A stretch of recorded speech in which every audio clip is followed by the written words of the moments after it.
Thank you for waiting. Now we will begin the 200th Ocean Forum towards stability and sustainable development in the Arctic Ocean. Thank you very much for waiting. Japan is a maritime nation surrounded by sea on all sides, and for its development, we believe it is necessary to share information and exchange opinions related to the ocean. It is also important to concentrate efforts to reflect necessary information on ocean policy. Therefore, Ocean Policy Research Institute of the Sasakawa Peace Foundation or Public Interest Corporate Foundation has been holding the Ocean Forum, and we have selected themes from among ocean-related issues of current concern to society and have been holding the meeting here. This marks the 200th forum, and two countries that have built a close relationship through the development of the Northern Sea route, that is Japan and Norway, and we are commemorating the 120th anniversary of diplomatic relations. We aim to focus on sustainability of the Northern Sea route. To mark the occasion, Mr. Eiji Sakai, Executive Director of the Foundation, will give opening remarks.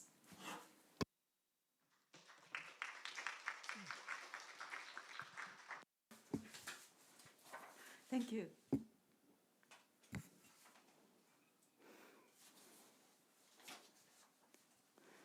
To make a few words of greetings. Since we have a very excellent simultaneous interpreter today, so I like to give my remarks in Japanese. So thank you for your understanding.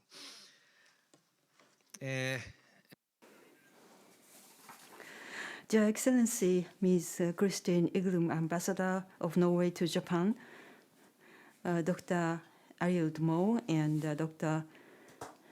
Krill Stovik, who have traveled a long way from Norway, and Councillor Warisawa,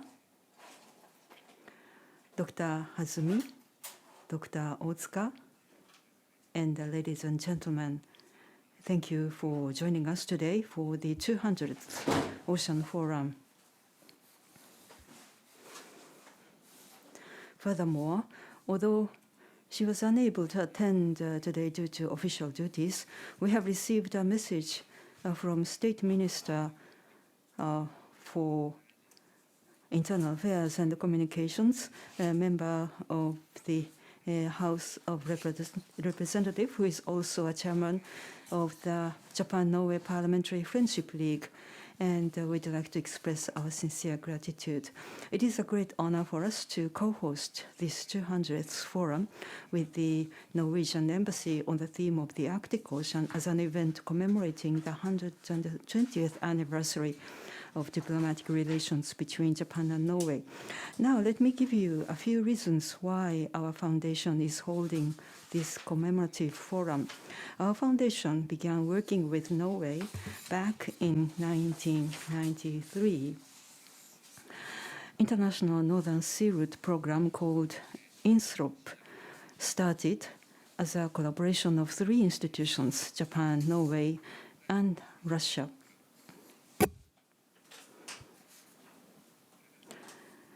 The Japanese representative institution was our foundation. At the time, the Ship and Ocean Foundation before the merger with the Sasakawa Peace Foundation.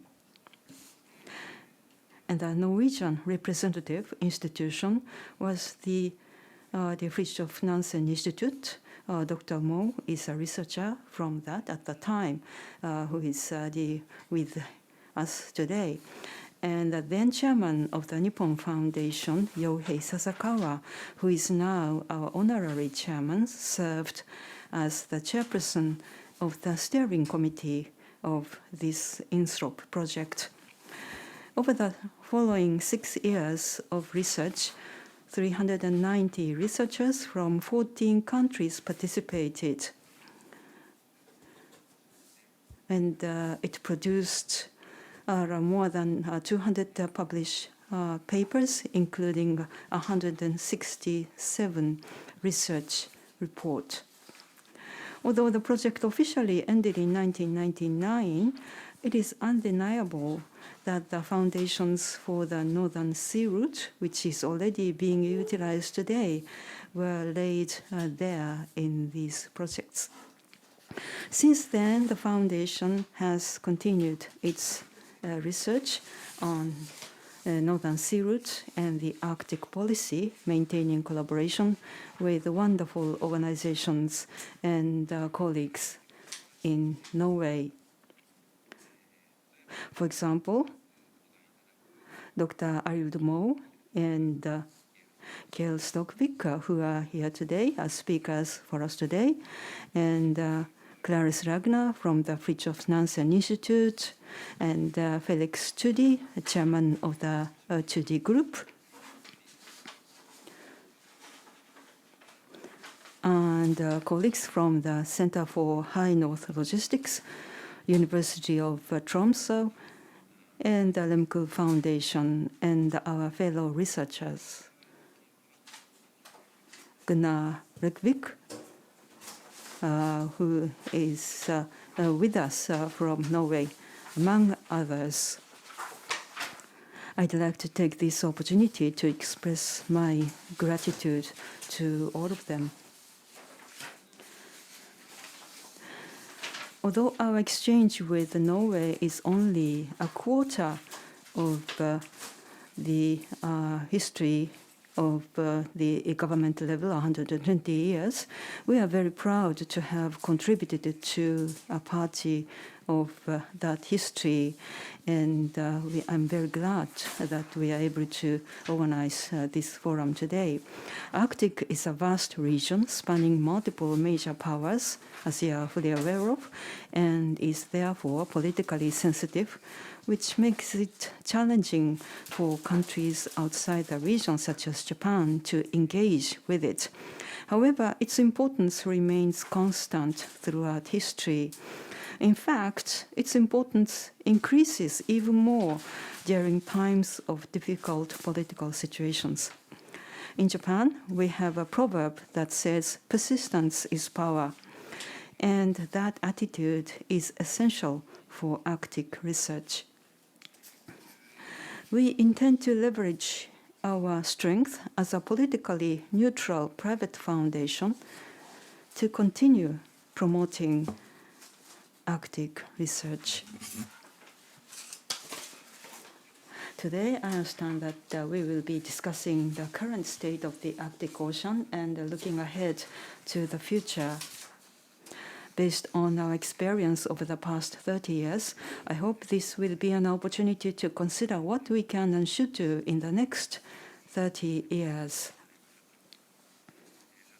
While I may not be here in 30 years' time, I would like to trust to my younger colleagues the task of holding another forum here to commemorate the 150th anniversary here.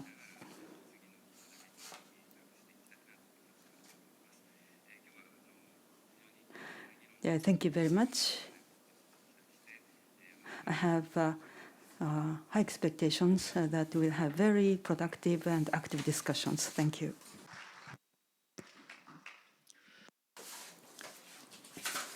Thank you very much, was Executive Director Mr. Sakai. Next, as a co-host, we have Norwegian Embassy in Japan, and on behalf of the Embassy, we have the Norwegian Ambassador to Japan, Ms. Kristin Iglum, to give us her speech.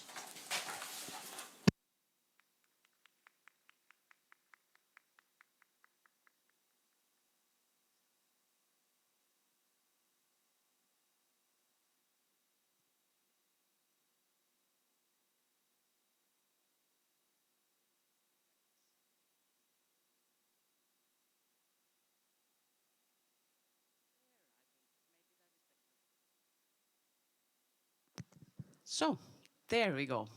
Thank you so much. So, dear Executive Director Sakai, distinguished guests, ladies and gentlemen, and I should say dear friends and partners, minasama konnichiwa. So thank you so much for the opportunity to say a few words here at the opening of this 200th Ocean Forum, which is a very impressive number, I must say. And I'm so glad to see such great interest. So big thanks to all of you for taking part, both here physically, but also online. So let me first extend a big thank you to our valuable partners who have made this seminar possible. So first of all, a big thank you to Sasakawa Peace Foundation and the Ocean Policy Research Institute, very close friends and partners of Norway and of my embassy here in Tokyo, as we heard Mr. Sakai describe, and also close partners of many Norwegian researchers, of course, especially in the area of the oceans and the Arctic affairs. So thank you so much for today's event. This would not have happened without the help and support of you. And I would also like to extend a big thank you to Mr. Kjell Stokvik from Nord University up in the Arctic in Norway for your support and help. So we are very glad that we could use the opportunity to have this seminar while the important ISAR 8 conference is taking place here in Tokyo. And thank you so much for your enthusiasm to make this happen, Kjell, even if this meant that you have a very busy week in Tokyo. So we are particularly pleased that this event could happen, as mentioned, as part of the commemoration of the 120th anniversary of diplomatic relations between Norway and Japan that we mark this year. As the Arctic and the oceans are such important parts of our bilateral ties, it should definitely be a part of our celebration this year. So we're very, very pleased about that. The oceans bind our two countries together, and we often refer to the 150 years of ocean ties from when the first Norwegian ships ventured all the way to this part of the world. And over the decades, we have established important collaboration within many important ocean industries like shipping, seafood, and offshore wind today. Our cooperation on Arctic issues also goes back many decades, as we already heard the Executive Director Sakai describe to us. Japan's research station in Ny-Ålesund in the Norwegian archipelago Svalbard was established back in 1991, and our academic institutions, universities, and research institutions have worked very closely together in polar research, and we are, of course, very, very pleased that many of you are with us here today. Also on government level, we have a good Arctic collaboration, especially with Japan as an observer to the Arctic Council since 2013. And that year also saw the establishment of the dedicated Japanese Arctic ambassador, another important milestone. Both countries were also very pleased to have the Arctic mentioned specifically in the joint statement on strategic partnership launched by our two prime ministers in December 2023. And also in this statement, our excellent research cooperation is highlighted, as well as the importance of working together in the Arctic Council. So, and this brings me to today's topic, the importance of working together to strive for stability and sustainable development in the Arctic Ocean. We live in difficult times. Russia's war against Ukraine has fundamentally changed the conditions for international cooperation in the Arctic. Yet, cooperation in the region has never been as important as now. The deteriorated security situation, the generally heightened global competition, and the dramatic pace of climate change in the region constitute the background for Norway's new High North strategy, which was launched by the Norwegian government in August this year. For us Norwegians, the Arctic is our home, and almost 1 out of 10 Norwegians live in the Arctic region. So maintaining Northern Norway inhabited, resilient, and full of promise for the future for those who live there is therefore a major goal for the Norwegian government. We see our demography and economic development intrinsically linked to security. The aim of our High North strategy is therefore to ensure that North Norway is home to vibrant local communities where people want to live, and communities that enhance our national security and preparedness. For Norway, it is of fundamental importance that the developments in the Arctic are in line with international law and adhere to international rules and norms. The law of the sea provides the basic architecture underpinning all ocean governance in the Arctic Ocean as elsewhere. So a focus for my government is to strengthen Norway's defense capabilities in the north through increased national investments and cooperation with allied countries. This means that infrastructure, surveillance, and mobility is being improved in collaboration with our new NATO allies, Sweden and Finland.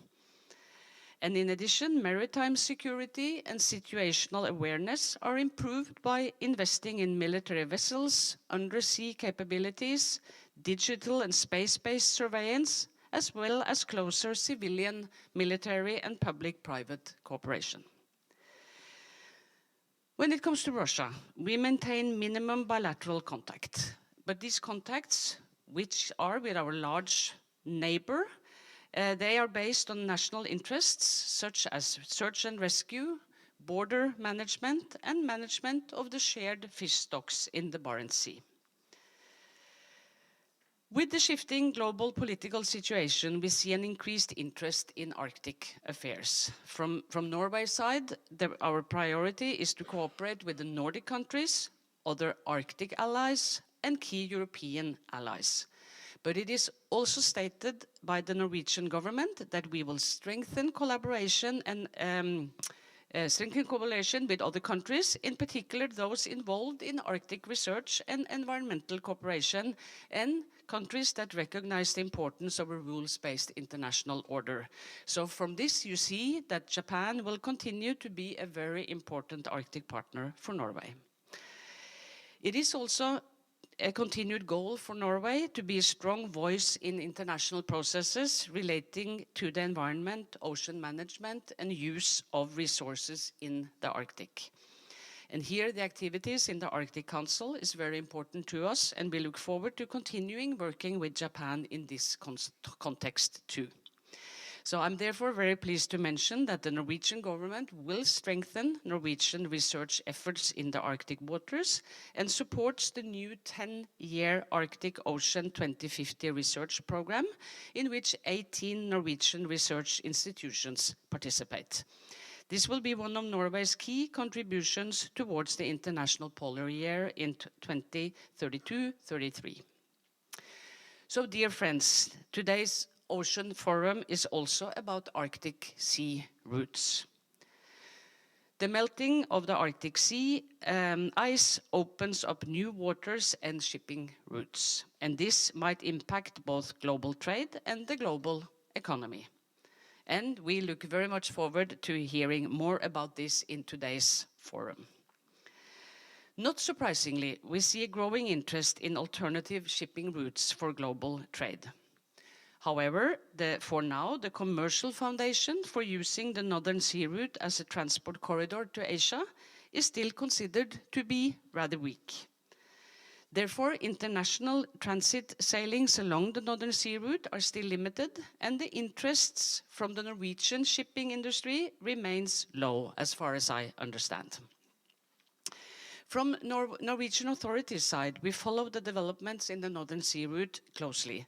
But at the same time, we understand that this route involves very complex issues. We know that these waters are rough and cold and dark in the wintertime.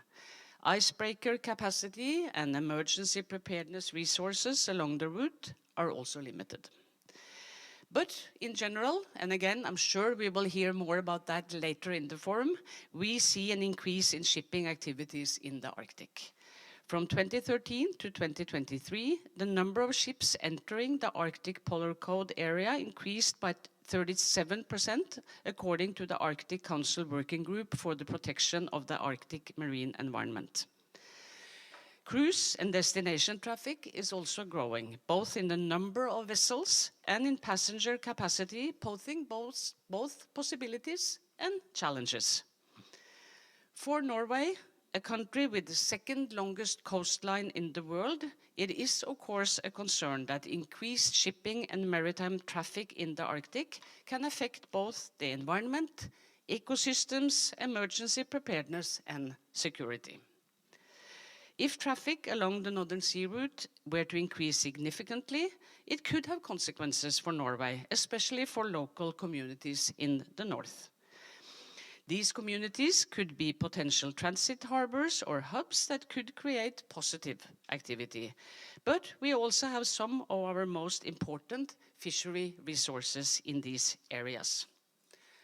Another very concerning issue is the so-called shadow fleet, vessels operating outside of international norms and regulations, and their use of Arctic waters. This issue is high on the agenda for Norway and something we monitor closely. So let me therefore end by underlining that my country, Norway, as an Arctic coastal state, feel a special responsibility to ensure that shipping and other activities in Norwegian waters are safe and environmentally sound. Respect for the law of the sea, freedom of navigation, and environmentally responsible shipping are all crucial topics for Norway. And with that, let me wish you all a very, very interesting Ocean Forum this afternoon, and thank you again so much for being here and taking part. Arigatou gozaimashita.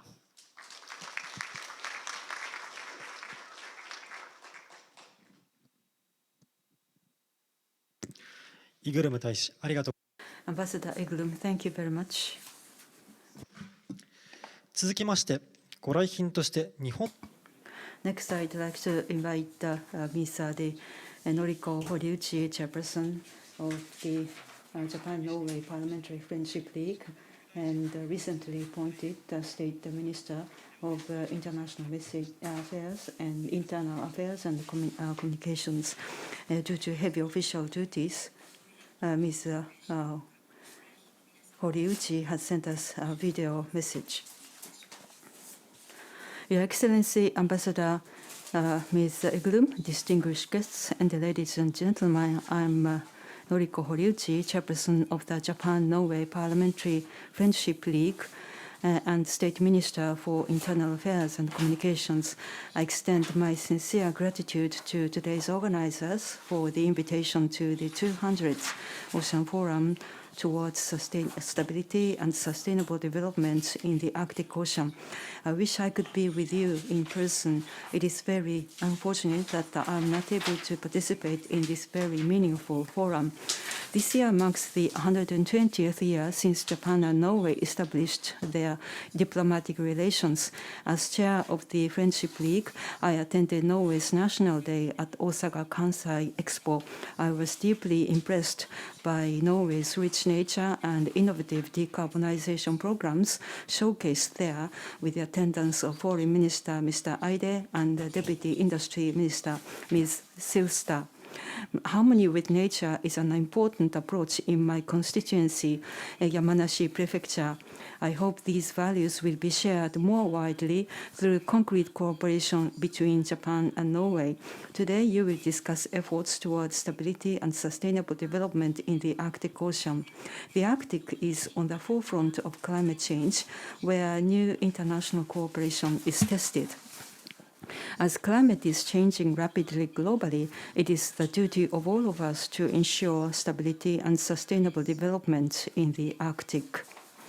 But the future of the Arctic cannot be protected by any single nation. We need to build an ocean order that we can proudly pass on to future generations through multilateral dialogue, collaboration, and collective wisdom. Norway was among the first to lead science-based policies and obtained trust from the international community, and recently began a new research program of an unprecedented scale, the Arctic Ocean 2050, to predict near-future changes in the Arctic Ocean. Japan's Arctic research ship Mirai 2 is under construction, which is expected to serve as an international Arctic research platform.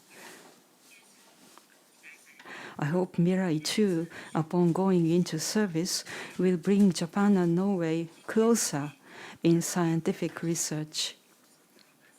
I sincerely wish today's forum will make a new step toward cooperation for peace and sustainable development in the Arctic Ocean, with deeper friendship between Japan and Norway.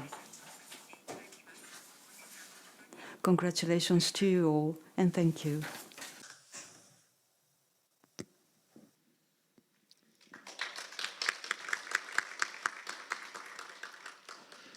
以上、堀内代議士からメッセージをいただきました。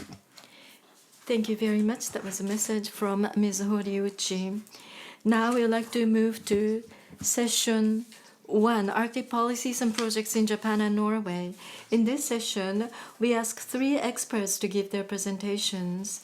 First, I'd like to ask Professor Arild Moe, the Fridtjof Nansen Institute in Norway. Please start.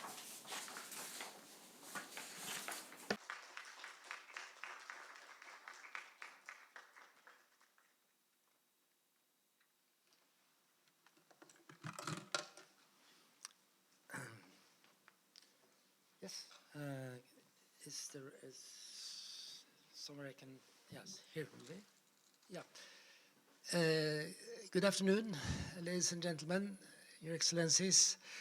Yes, I'm going to talk about the theme that has already been brought up in the previous welcoming speeches by the ambassador, and also, in fact, by the minister, namely the new Norwegian research program, Arctic Ocean 2050.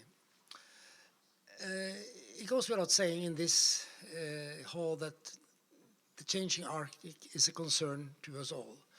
And the Norwegian research environment, research groups, universities have pulled resources together to formulate a vision of a quite extensive research program for the next 10 years.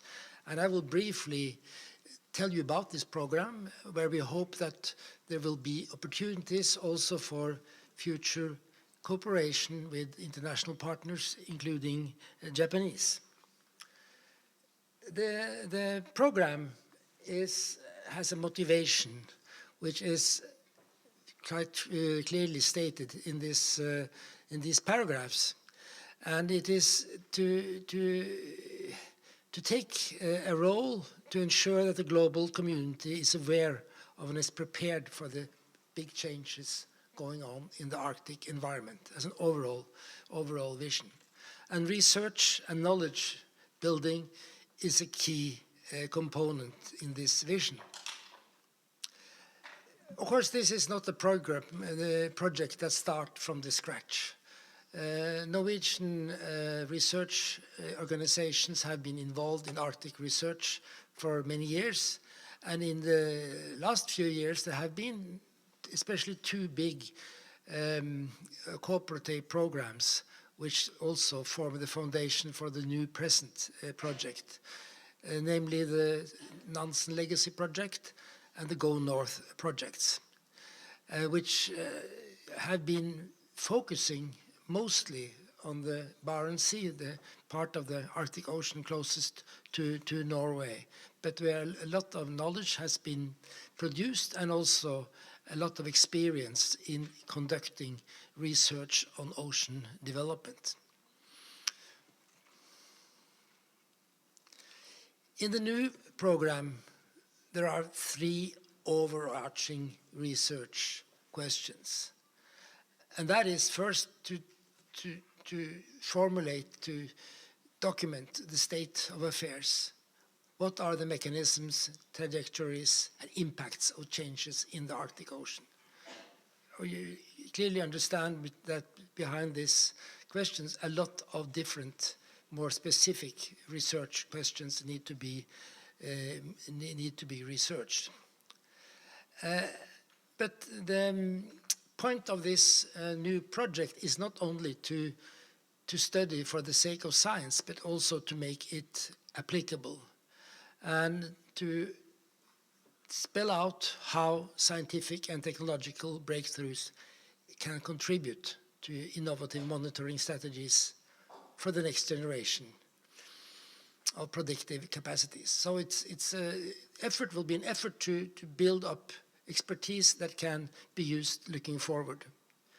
And then thirdly, this is not a project only about science and scientific insights. It's also about how to engage with stakeholders and produce applications, produce insights that can be relevant for policy development and management.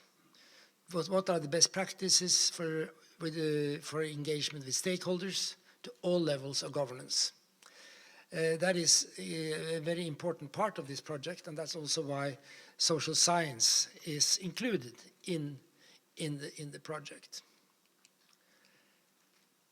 Well, the disciplinary scope of this program is very broad, and it goes without saying that I'm not in a position to detail all the elements that are included. But on a headline level, it consists of physical sciences, biochemistry, and social sciences, with a lot of subdivisions in these various areas. And this is an effort where the integration of research from different strands of science is a key objective. So the way this project is going to be organized includes cooperation not only on the top level, but also further down in the project level.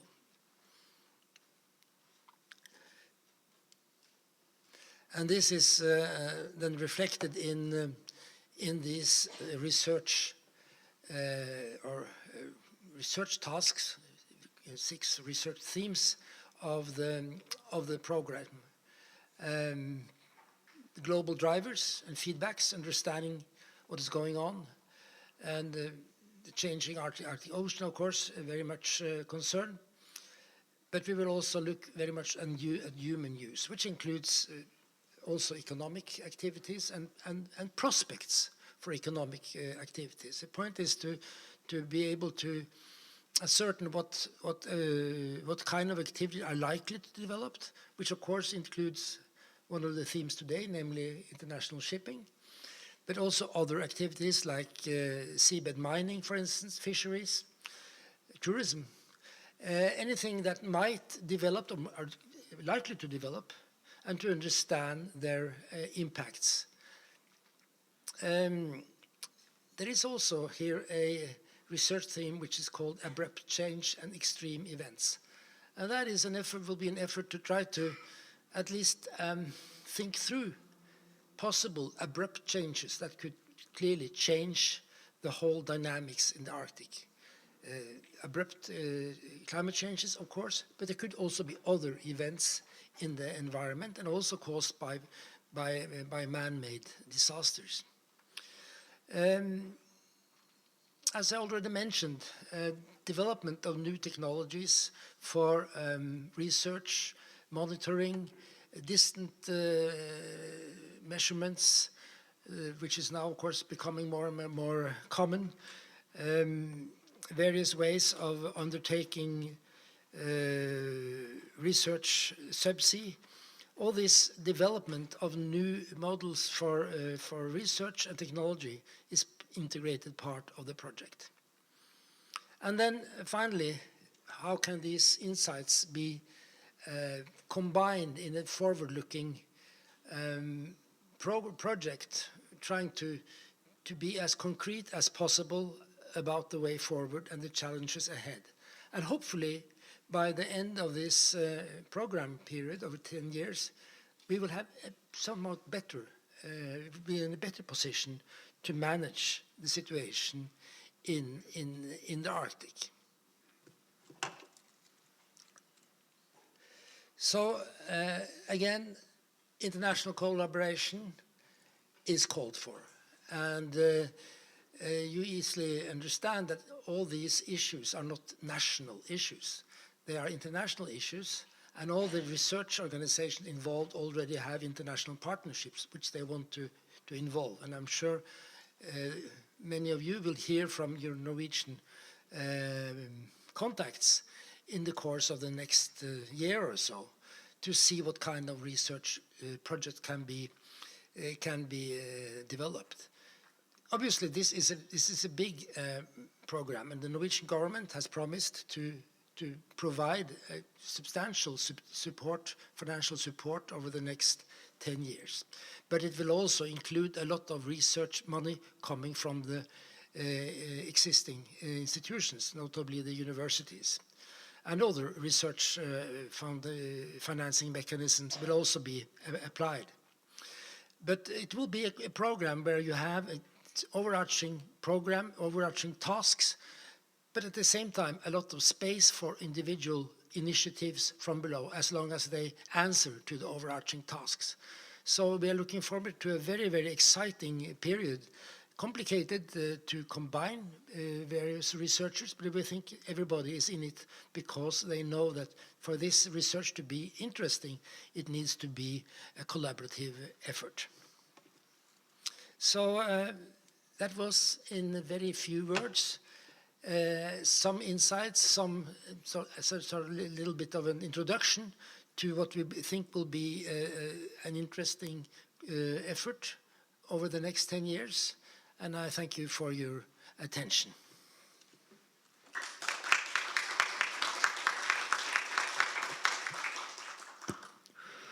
Mo教授、ありがとうございました。Professor Mo, thank you very much. Now, we would like to move on. 有沢光一参事官にお願いしたいと思います。有沢参事官、よろしくお願いします。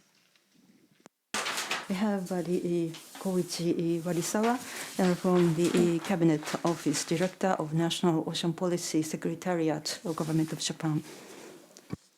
Good afternoon, Your Excellency Ambassador Ms. Christine Egelund, Mr. Eiji Sakai, Executive Director for Sasakawa Peace Foundation, esteemed professors and experts from both Japan and Norway, distinguished guests. I'm Koichi Warisawa, Director for Security and International Affairs, National Ocean Policy Secretariat, Cabinet Office of Japan. I would first like to extend my congratulations on the 120th anniversary of diplomatic relations establishment between Japan and Norway, and on the 200th session of the Sasakawa Peace Foundation Ocean Forum. I'm grateful for the invitation to this commemorative gathering and for the opportunity to speak about Japan's Arctic and ocean policies. Japan and Norway, both nations sharing fundamental values such as democracy, human rights, and the rule of law, are also long-standing maritime nations, both of us. Both nations have aligned their positions and collaborated in various multilateral fora concerning oceans and fisheries, including in the United Nations. Personally, I still vividly recall working together closely with my counterparts from the Norwegian Ministry of Foreign Affairs over 10 years ago during discussions at the UN ad hoc committee that decided to launch negotiations for the BBNJ Treaty when I was a junior desk officer for the law of the sea at the Ministry of Foreign Affairs. We were literally stuck in the UN building for a whole 7 days, from morning till midnight, for that negotiations. That reflects how difficult and tough the negotiations were at that time. In the Arctic, looking back in history, Japan gained its first opportunity to engage in Arctic activities as an original signatory to the 1920 Svalbard Treaty. Subsequently, from the 1950s onwards, it began undertaking scientific research and observation activities in earnest. Then, from the 1990s onwards, Japan's Arctic engagement was spearheaded by the private sector, including Sasakawa Peace Foundation, and academia in natural sciences and engineering, in cooperation with Arctic partners, notably Norway.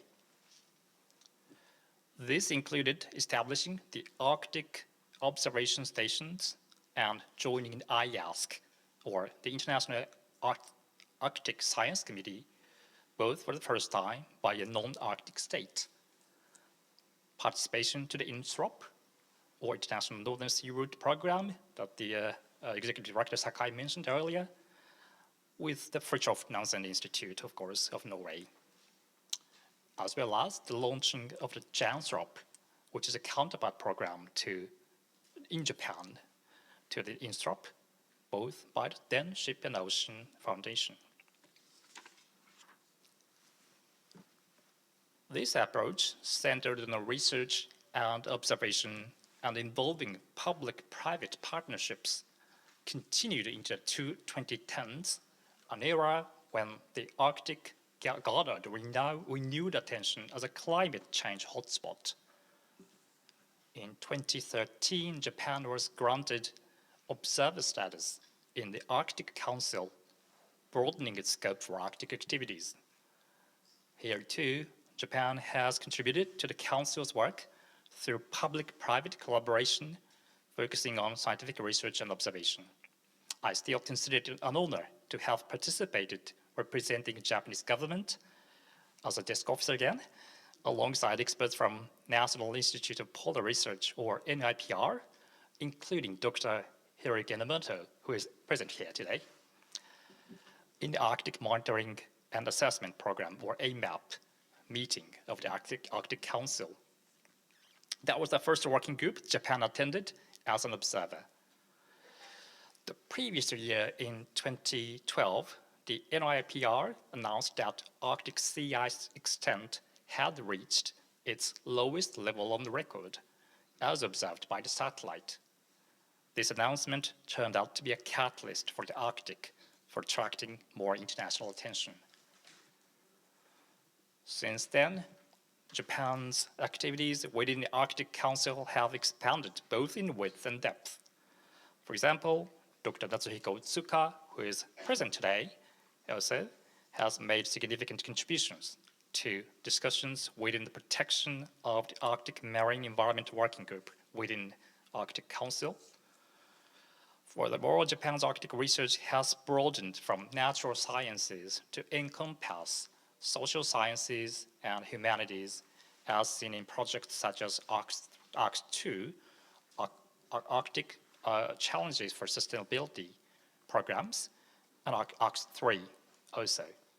It has evolved into a comprehensive, interdisciplinary endeavor that also aims to address social challenges.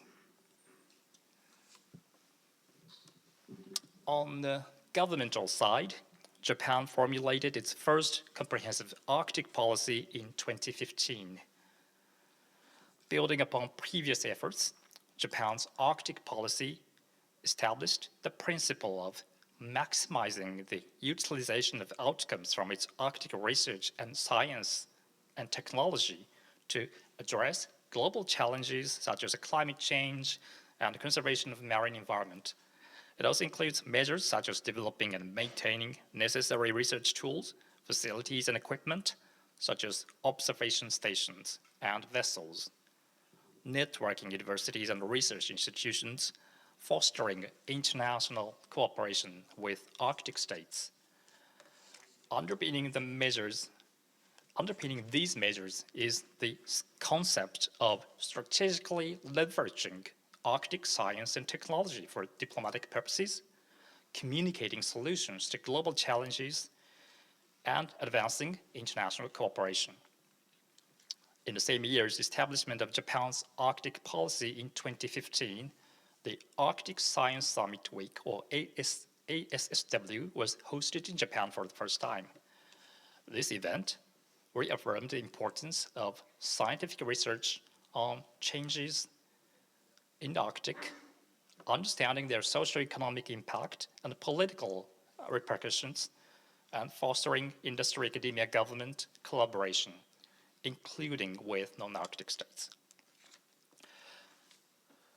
Over the past decade, Japan's Arctic policy has served as a compass guiding Japan's engagement with the Arctic, yielding tangible results, alongside increased contributions to the Arctic Council's activities mentioned earlier, and the development of new observation facilities at Ny-Ålesund, initiatives such as the construction of a new Arctic research vessel with AUV operation and ice-breaking capabilities, as outlined in Japan's Arctic policy, are now bearing significant fruit.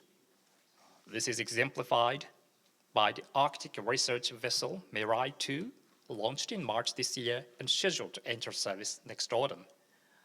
Mirai means future in Japanese language. Also, Japan's Arctic policy states that regarding biological resources in the Arctic Ocean, Japan will consider, together with relevant countries, a framework for conservation and management for sustainable use. In this regard, Japan has contributed thoroughly through involvement in negotiations for the COOFA, that is a Central Arctic Ocean Fisheries Agreement, an international treaty with its own unique resource conservation and management mechanisms, and through the provision of scientific data to the negotiations and implementation. For Japan, Arctic policy is also part of its ocean policy. The basic plan on ocean policy, which outlines the Japanese government's comprehensive ocean policy, incorporates the promotion of Arctic policy as one of its main components. The Cabinet Office, in addition, formulated its first priority strategy to accelerate ocean development, which lists the promotion of international cooperation in Arctic policy as one of its key 6 missions, as circled by the red square here. In the meantime, however, the security environment and geopolitical circumstances that underpinned Japan's Arctic policy have changed significantly, particularly in recent years. Russia, continuing its invasion on Ukraine, may now place even greater importance and value on the Arctic Ocean as a bastion for its strategic nuclear submarines, or SSBMs, from a military and security perspective. And they also renewed usage of the Arctic Circle as a testing ground for its new nuclear-capable weapons. The Arctic Ocean is unlikely to remain untouched by hybrid threats, as seen in Europe and in the Baltic Sea. Russia also continues development of resources in the Arctic while circumventing international sanctions, utilizing the Northern Sea route as an export corridor via its shadow fleet. This, of course, connects to the shifting power balance between Arctic states and some non-Arctic states. It also reflects an increasing value of those states for Russia, but it's also the growing interest on the side of the non-Arctic states in the strategic value of the region as well. At the background of this is receding sea ice in the Arctic Ocean. And it's not only about politics, but it also circles back to the scientific data and observation. In the meantime, though, business operations in the Arctic, including those of Japanese companies, have suffered considerably. This is only a bit of a geo-economic aspect to it, but I will stop there and going back to the security side. I think I also need to mention that all Arctic states except Russia are now NATO members, seeking to strengthen peace and security in this region. Amid these new circumstances, we stand at a crossroad. How should Japan engage with the Arctic? What are the national interests that Japan should pursue in the Arctic? In which fields, and how should we make investment? How should Japan contribute to solving social and global challenges? Who should be our international partners for collaboration?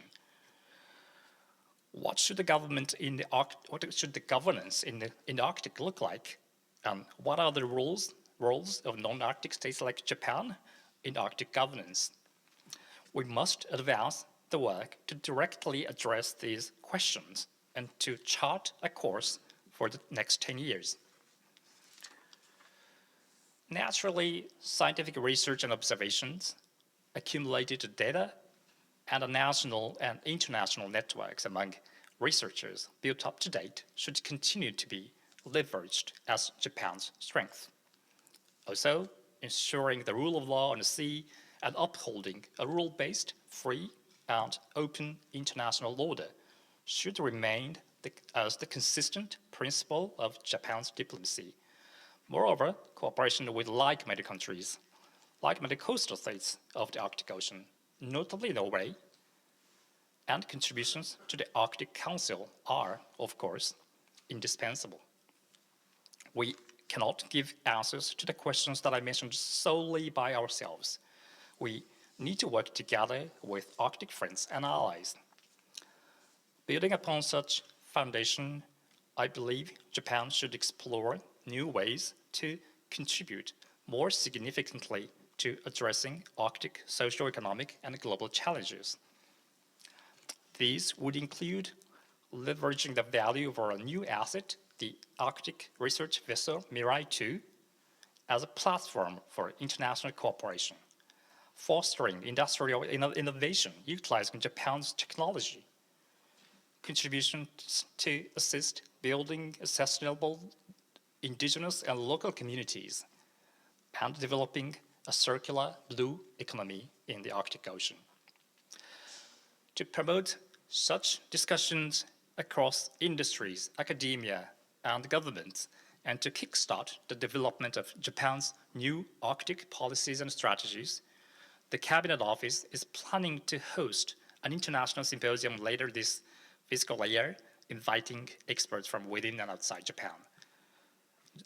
This event, scheduled to take place in early March, will be in a hybrid format with discussions open to the public so as to raise awareness, including among youths, on the challenges and opportunities of the Arctic. In our efforts to build national consensus on this issue and to nurture experts of future generations, we would sincerely welcome the participation and contributions from Norwegian governments, officials, and experts.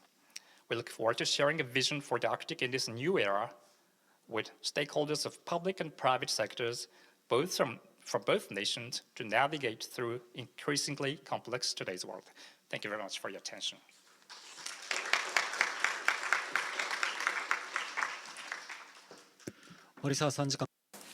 Mr. Morisawa, thank you very much. Now, we would like to hear from Professor Hasumi of the National Institute of Polar Research.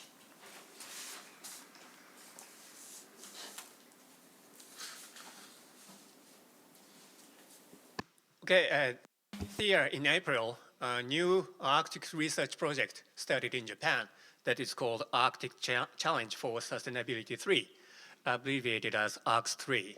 And I'm its project director, Hiroya Hasumi, from National Institute of Polar Research.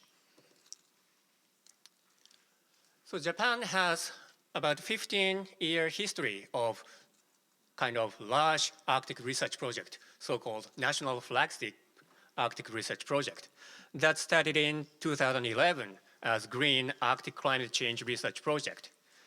And this project was aimed at understanding the rapid change of the Arctic climate system and its global influences.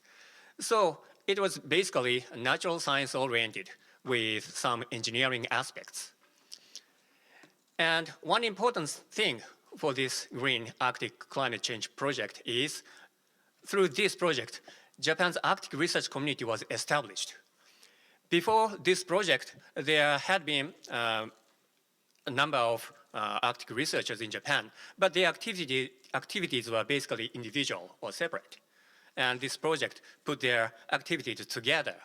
And that is now embodied as JICA. It is abbreviation for Japan Consortium for Arctic Environmental Research. And it now has 400 members. And after this green project, the new project, Arctic Challenge for Sustainability, ARCS, started. And in this project, interdisciplinary research, not only in the natural sciences, but involving humanities and social sciences were promoted. And in this project, the goal was providing information to various stakeholders associated with sustainability in the Arctic region. And that project's mind was continued to the next project, Arctic Challenge for Sustainability 2, ARCS 2. And in this project, such interdisciplinary research expanded and led to actual outcomes on sustainability in the Arctic region. And here are two examples for such outcomes.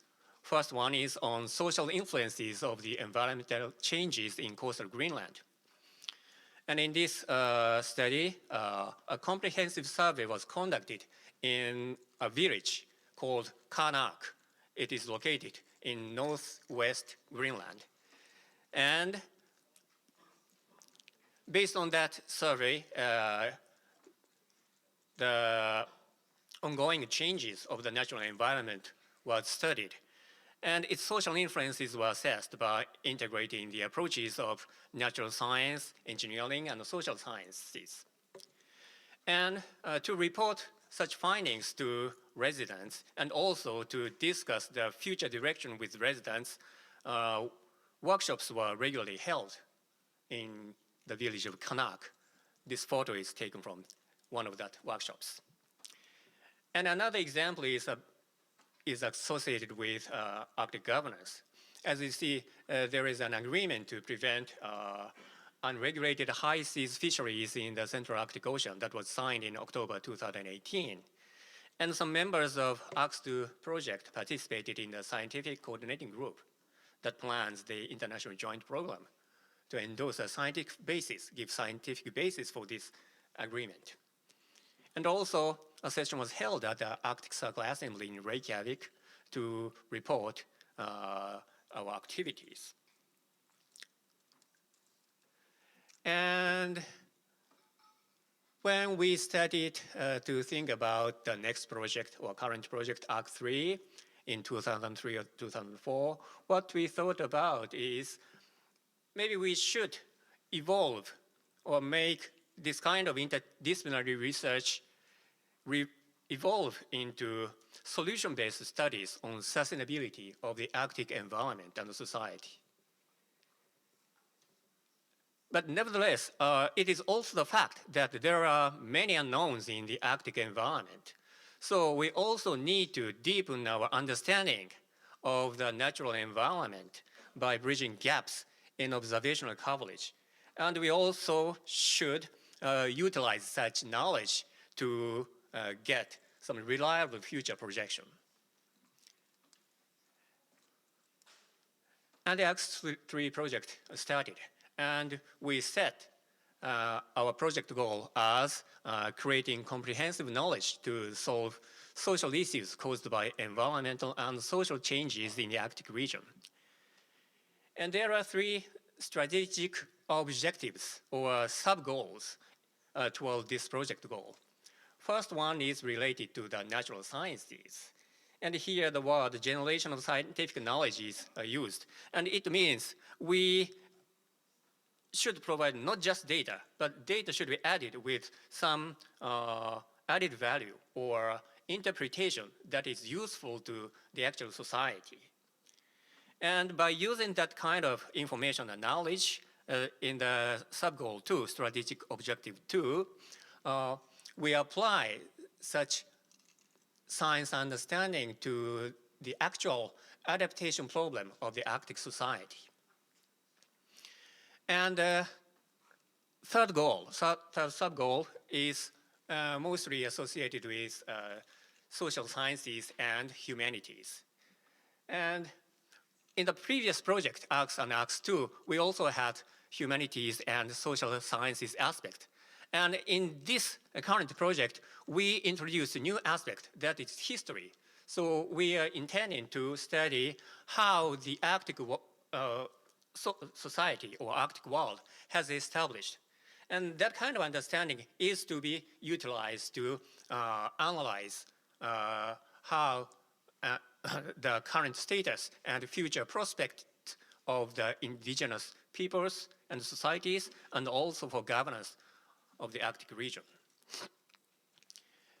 And we have 10 research themes raised here to achieve these 3 sub-goals and finally to the project goal.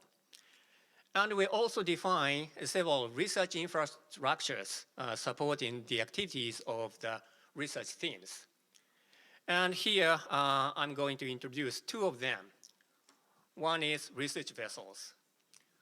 We now have research vessel Mirai for Arctic research.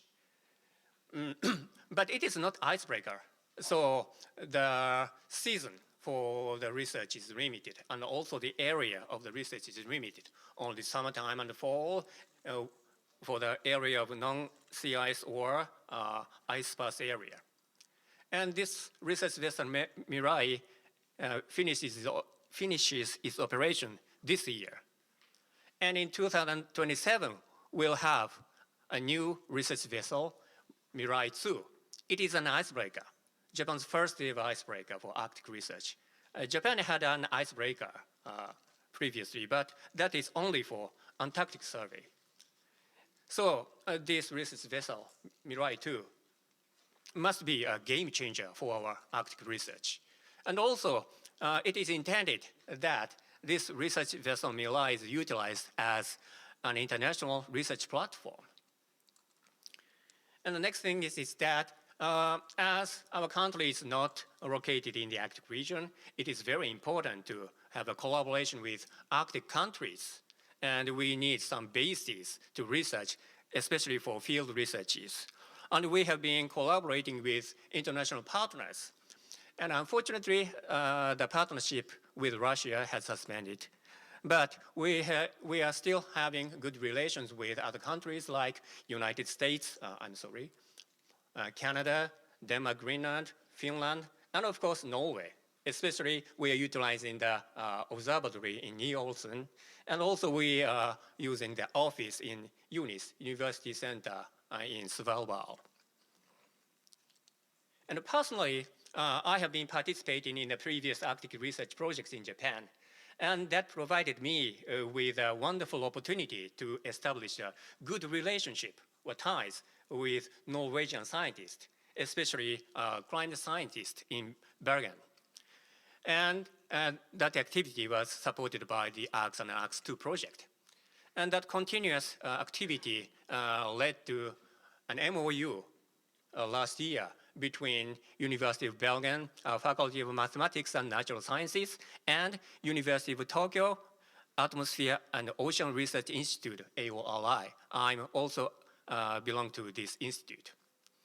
And this is my personal experience, but there have been several other good links between Norway and Japan through the previous project. So I'm now hoping that this new ARC3 project will further expand the Norway-Japan research collaboration. That's all. Thank you.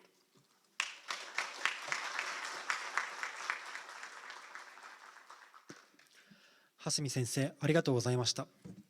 続き Dr. Hasumi, thank you very much. We'd like to move on to session 2. The current status and the future prospects of the Arctic sea routes. We have again the 3 speakers. First, I'd like to invite to the podium the Professor Kjell Stokvik of the Nord University. Nord University Business School, please.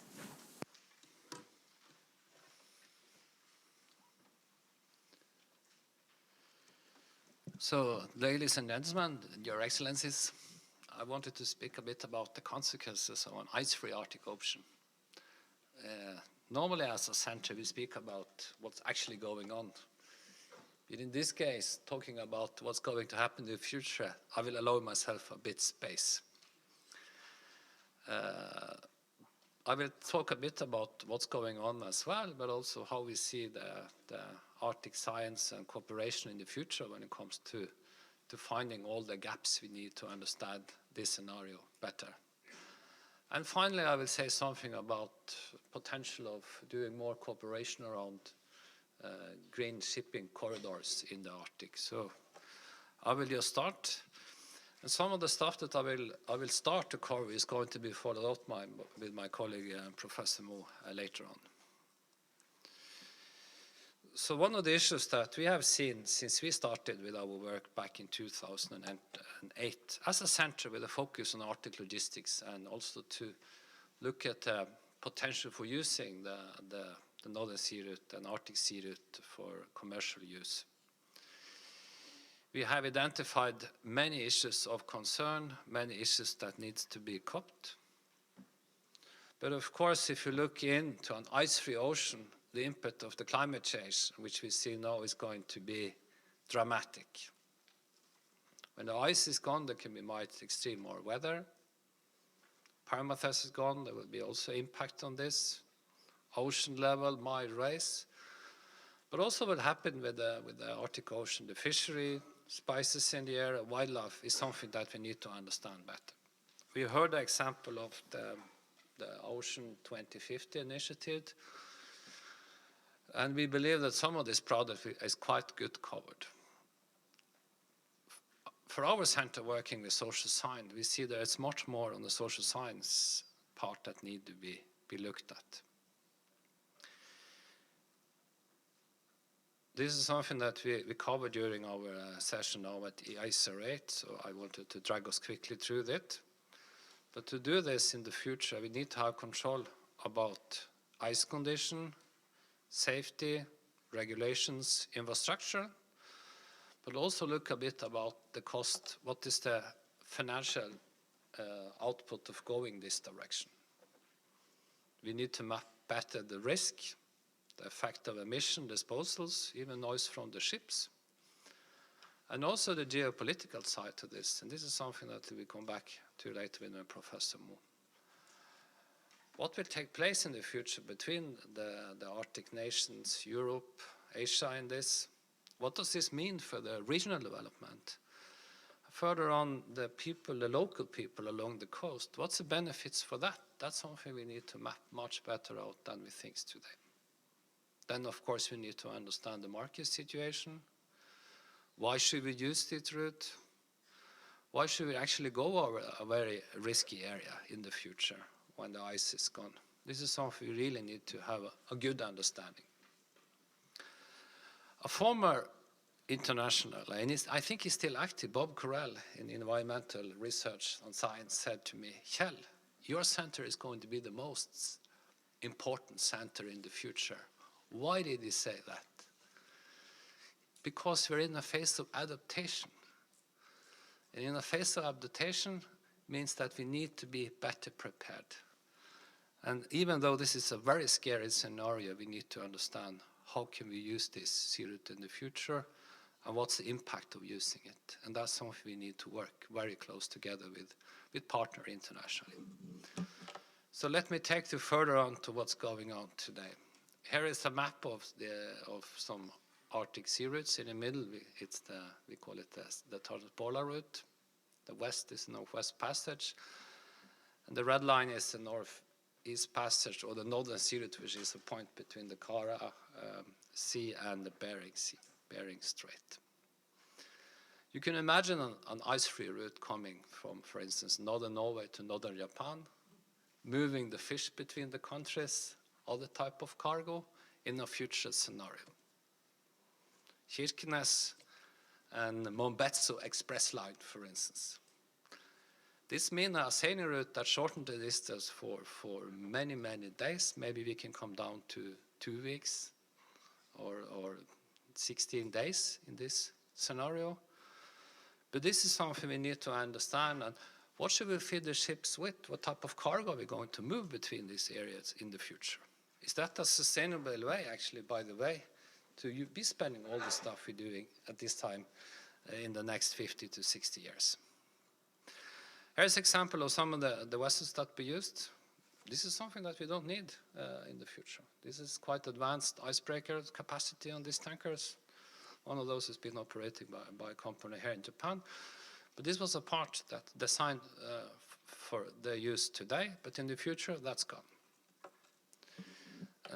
And while we're waiting, we learn. And here is an example of the traffic that's taking place at the moment now, which is the most important driver for the traffic along the sea route. It's transportation of Yamal, LNG for Yamal. On the side to the west, you see activities in the winter and the springtime. In the east, in the summer, you see they go east. And what also is particularly interesting for us was to follow that the traffic is not anymore going through the Suez Canal. They go all around Africa. And if you compare the route around Africa to the sea route, northern sea route, of course, you see on this map, it's much, much shorter. And that's something we need to think of in the future. Some statistics for the traffic this year. We see some reduction, which was interesting for us to see for the first time on a stable growth, probably due to some issues at the LNG terminal there, maybe some production stop, but still.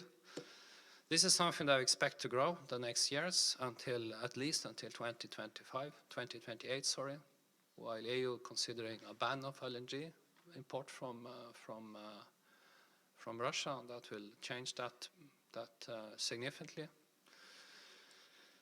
Another interesting factor that now there's a lot of interest for has been mapping the transit route. This traffic is not so big for the moment, but there is plans for future development. By October 10 this year, we have registered 97 transit voyages. This was the same amount as the whole total for last year, so we expect a new record this year. And the same amount of cargo. I wanted also to give you a case of this, because you see a dotted line down to UK. This was the first time since the outbreak of the conflict and the war between Ukraine and Russia that there was a ship going out of the transit between Russia and China. So there is some changes there. So, by the way, this is a lot of details. You can go into our website. There you will find all this information. You can click, you can dive into more of this. But here you see some of the traffic along the route. And what happened 2 years ago was that we saw container activities from China. And this was activities that was opening of new express routes. And that was stuff that we saw was initiated this year with a new route to Felixstowe. I will come back to that.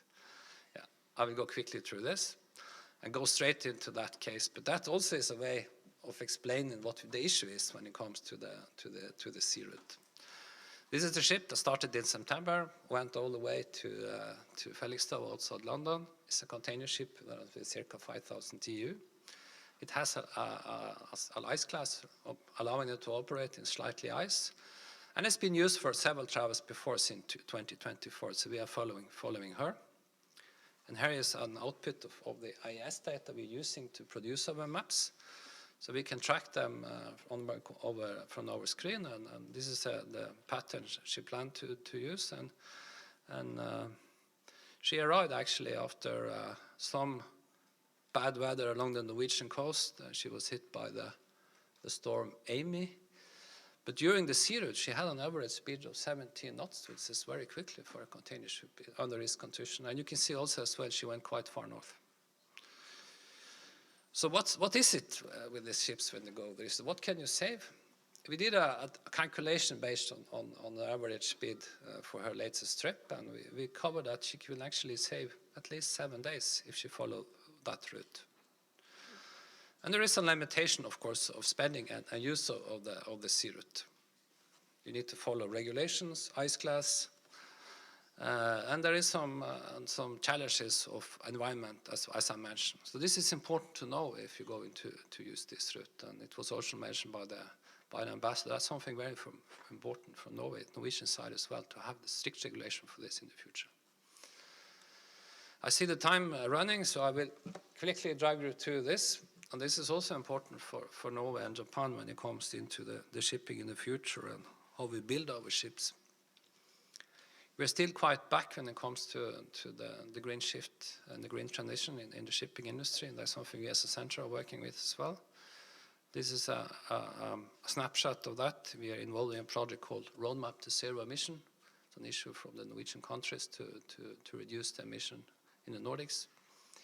We saw in London lately a drop back in IMO when it comes to the future plan to speed up the transition. But we also see a potential for doing this type of green corridor. This is some 6 green shipping corridors that we investigate in this project. We're into a phase 2. We want to take it further north. Is there a potential to do a type of project between for instance, Japan, Alaska, Canada in this direction, and then tie it into America and then to Europe? This is something that we really want to look closer into. And while we're doing this preparation, also we need to work on the market for this, for the new fuels. This is something we also are interested in from the Norwegian side. So I stop there, look forward to some discussions and cooperation with Japan in the future. So thank you very much.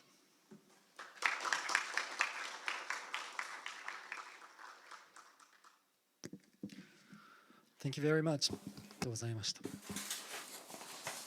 Thank you very much, Professor Stokvik. Now we would like to ask Professor Ariel Mo to speak again for this session. Please start.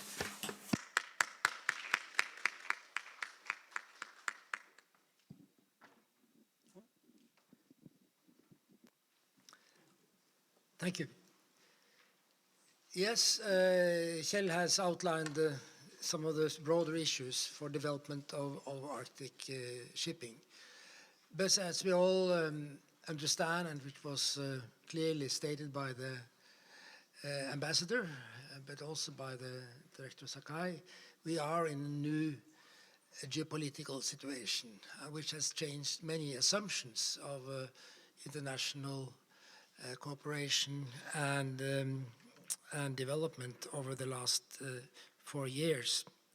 What I will do in this presentation is to talk about the status of affairs, since we all know that in the Arctic, Russia continues to be a major player, and of course the biggest Arctic country, and much of the attention to shipping in the Arctic has been focused on Russia's northern sea route.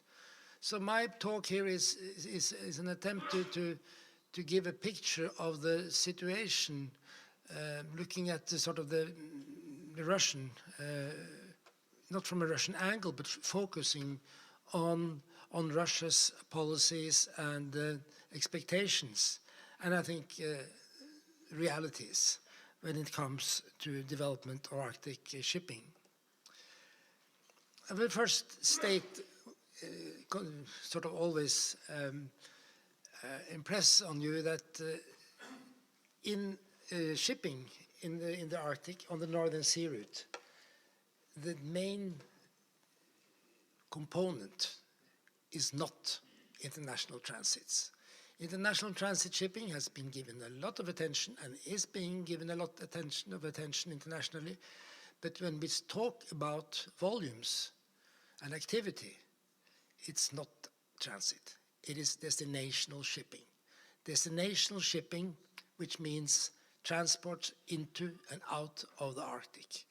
And this graph shows the tonnage transported on the northern sea route until last year. And the increase of this destination shipping is a direct reflection of the development first of oil and LNG projects in the western part of the Russian Arctic, starting from 2013-14, and then a little later, starting 2015-16, production from these projects. Novi Port Oil and Yamal LNG. First bringing in heavy equipment, then bringing out oil and liquefied natural gas. So that is the big story in Arctic shipping over the last years. And a story that was different from what was expected about 2010, when all the talk was about Arctic, trans-Arctic traffic, and these big hydrocarbon projects were not foreseen. So much less transit, much more destinational shipping. That is what has happened. How does it look now? Well, Russia has Arctic development as a very high priority and has launched plans, and let me just say plans, for continued growth in Arctic shipping based on various industrial projects. These graphs are from the plans that were put forward in 2021, 2022, and are composed of various projects, oil very much, the orange one, and also natural gas. Not only Yamal LNG, but also subsequent LNG projects, which has a resource base in Russia. I would say this was a very ambitious plan when it was announced. Question is, what is the situation now? The point is that to fulfill all these expectations in Russia, a quite extensive program for investments in infrastructure was launched. That includes a series of new icebreakers, very costly vessels, but also a lot of investment in port infrastructure, hydrography, and navigation infrastructure. An enormous program was launched, and this development was supposed to be financed 50-50 by the Russian government and users. And the users, they are, of course, the cargo producers, the producers of oil and gas that have to use the Northern Sea route for transportation. By the way, a new fleet of cargo ships were also envisaged to transport everything that was coming out. This was a very ambitious, I would say over-ambitious and unrealistic plan when it was launched. But then something else happened, as you all know. The illegal and unprovoked Russian invasion of Ukraine has changed the political and economic environment. And my question is, what does this mean for this outlook? Officially, Russia maintains that they're going forward very fast. But in reality, the outlook is much more modest. And these columns are, in fact, from Russian documents. The last one, what we call the most negative or pessimistic, is, in fact, also a scenario that has been put forward more unofficially by Rosatom, the infrastructure operator of the Northern Sea route. So there is at least a realization that this is not going as fast forward as assumed. And I think even the pessimistic scenario here is quite exaggerated, because there is a lot of hiccups in the further development of the resource projects in the Arctic. As already mentioned, LNG, which looked very promising, now faces a big uncertainty because of policies to sanction or stop imports to Europe. That is in the short term. But what is also very clear is that the outlook for new investments upstream in new projects in the Russian Arctic has deteriorated. The risk associated with investments in big long-term projects is very high, and it's very unclear what kind of possibilities there is to invest in new hydrocarbon projects in the Arctic. So the resource base is there, but the conditions for development of the resource base has deteriorated. And the point here, going back to shipping, is this interplay between resource projects and development of NSR. So the resource projects, oil and gas, they need to use Arctic shipping, NSR, to both to develop the projects and to transport oil and gas out of the Arctic. That's clear. But the NSR, or the development of NSR, is dependent on users, on payment, on investments from the users. And that is the issue now. Will there be so much demand for NSR that there will be users that can pay for this extraordinary big investments needed in NSR infrastructure? So that is, I think, the problem that Russia is facing, that they have a financial problem with going forward with the NSR. And as you all probably understand, the Russian state's economic capacity has also been severely curtailed because of the enormous costs of the war for the Russian economy. So what then if sanctions end, if the war ends somehow? We can only speculate on the conditions for ending of the war. But even if sanctions against Russia are lifted, much of the impact will still linger, in my opinion, in the sense that there is now a realization that new sanctions can be enforced if Russia's foreign policy continues to be aggressive. And that is, seen from the point of view of investors, a big risk going forward with long-term investments of Russia. In Russia, I've called this the ghost of sanctions. You don't get even if you get rid of the sanction immediately, then they will still be there as a possibility in the future. And this is not only about investments from potential investment from Western countries. Also, other countries will have to need to assess the risks going forward in Russia. So the conclusion here is that I think the outlook for, at least for increased oil and gas production from the Arctic Russia is quite modest.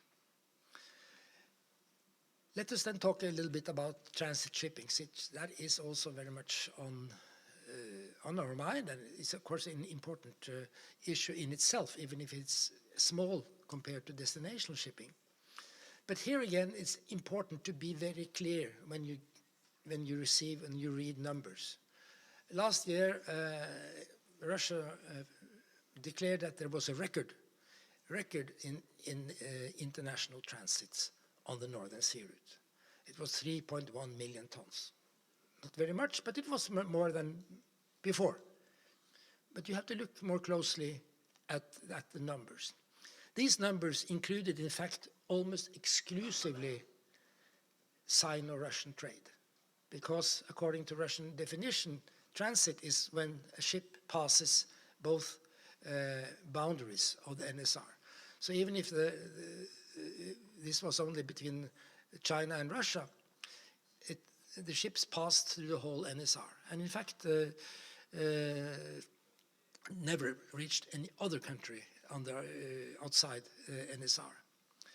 And this trade between Russia and China last year was almost exclusively crude oil. And in fact, there's a printing error. It was not 1.9 million tons, but 2.9 million tons. It was crude oil. Crude oil transported mainly by shadow fleet tankers through the Arctic. So, yes, no real international transits. And this crude oil transport from Russia to China is, of course, is a result of the sanctions, because Russian oil is denied access to Atlantic markets. It has to be sold in Asia.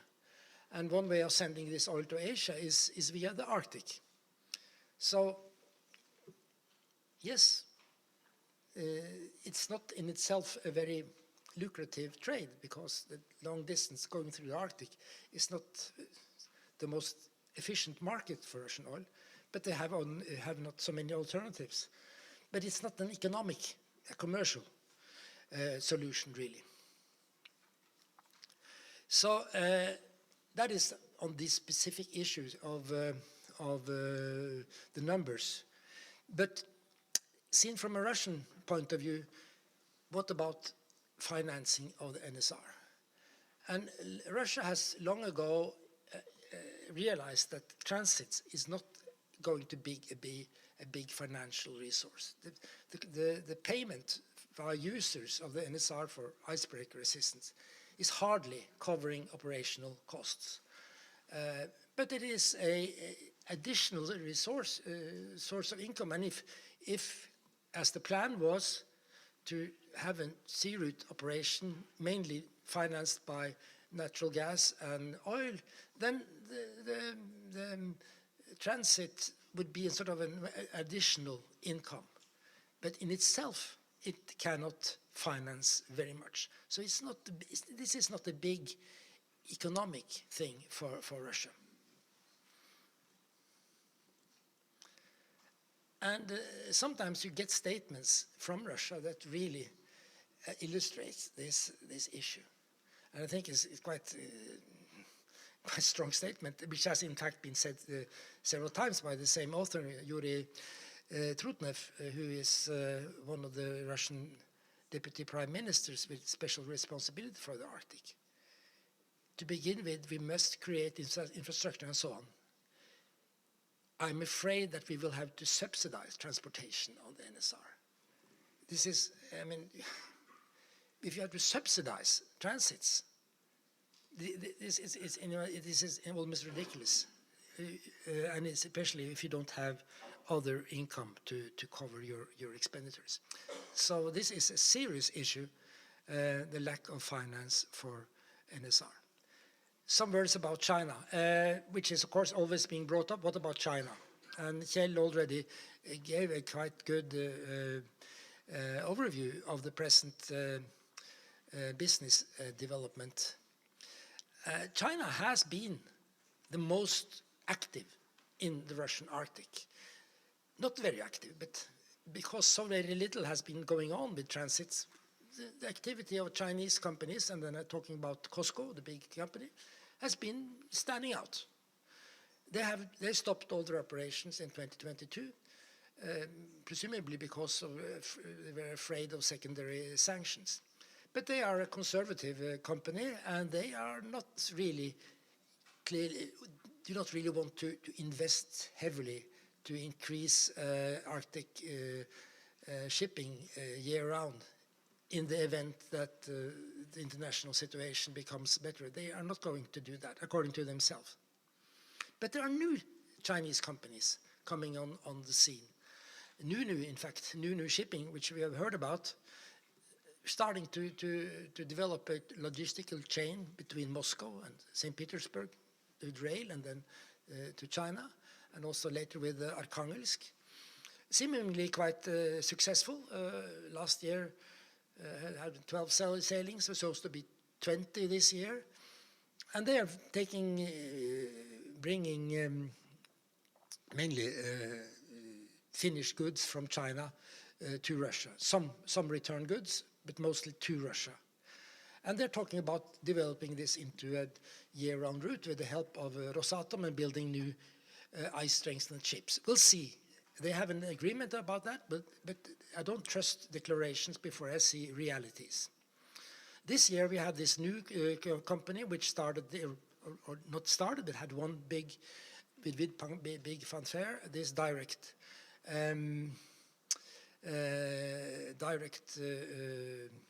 transport from China to Europe without visiting a Russian port. That was a real international transit for the first time since 2021, in fact. And they also talk about further increase. It's clear that this development has political support in China, and there is I wouldn't say coordination, but there is more contact on the management of the sea route now than a few years back, because Russia has been very reluctant to let China into Northern Sea Route affairs. They now have established a joint commission to look at cooperation. But my understanding of Chinese moves are very much that they are commercially based. If they see commercial interest, they have the possibility to go ahead. And there are certainly some niches in the trade between China and Russia, maybe also with Europe, that can be explored. That doesn't mean that this is the start of a big new season for international transits of the Northern Sea Route. We have to, again, and they won't really help very much with the financing of the NSR, which is a major conclusion in my talk here, that this financial model for NSR is broken, and international transit will not help out. There were many reasons why international transit did not take off as expected. You remember the first slide. It didn't take off, and there are many reasons for that. When it comes to containers, it has to do with the size of the ships, it has to do with the lack of ports underway, it has to do with regularity. And this is something that is still valid for the big international container ships between Asia and Europe. Smaller container ships, niche trade in some forms, yes, it's possible, but it doesn't really change the whole picture of Arctic transit. So the new development since the start of the war, adding new risks, is something that is not only affecting investments in the hydrocarbon sector in Russia, but also in the shipping. Yes, maybe Chinese companies are willing to, are risk takers, are willing to invest in ice-class tonnage, but other international shipping companies are reluctant to invest in tonnage that are tying them to the Arctic, tying them to the Northern Sea Route.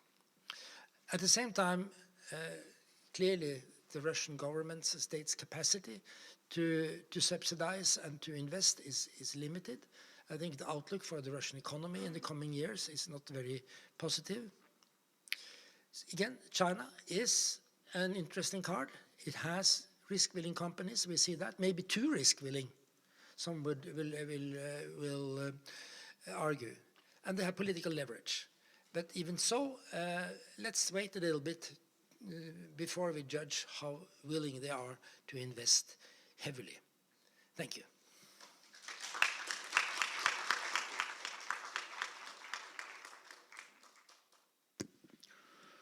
モー教授、ありがとうございました。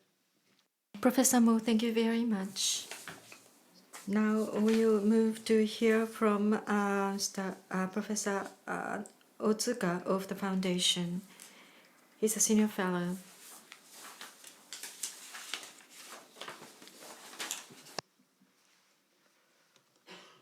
Okay. Her Excellency, distinguished guests, dear participant, my name is Otsuka, the Senior Fellow of Sasakawa Peace Foundation, at the same time, the Director of the Ohotsuku Sea Ice Museum of Hokkaido. And today I'd like to share my brief idea about the commercial activity of Japan. So since late 1990s, so I've been watching and analyzing the Arctic shipping and the natural resource development to date. And yes. And firstly, the maritime transport would be a major part of Japan's commercial activity in the Arctic. And in 1990s, today many times mentioned that the Ship and Ocean Foundation conducted the comprehensive Arctic shipping research project INSROP together with Felix Nansen Institute and SNIF Russia. And this was the first comprehensive assessment of the Northern Sea route in the world. And in parallel with this, under the JANSROP project, the Ship and Ocean Foundation conducted the trial shipping between Yokohama and Murmansk via Northern Sea route. Then, but the world maritime market was not interested in the Northern Sea route at that time.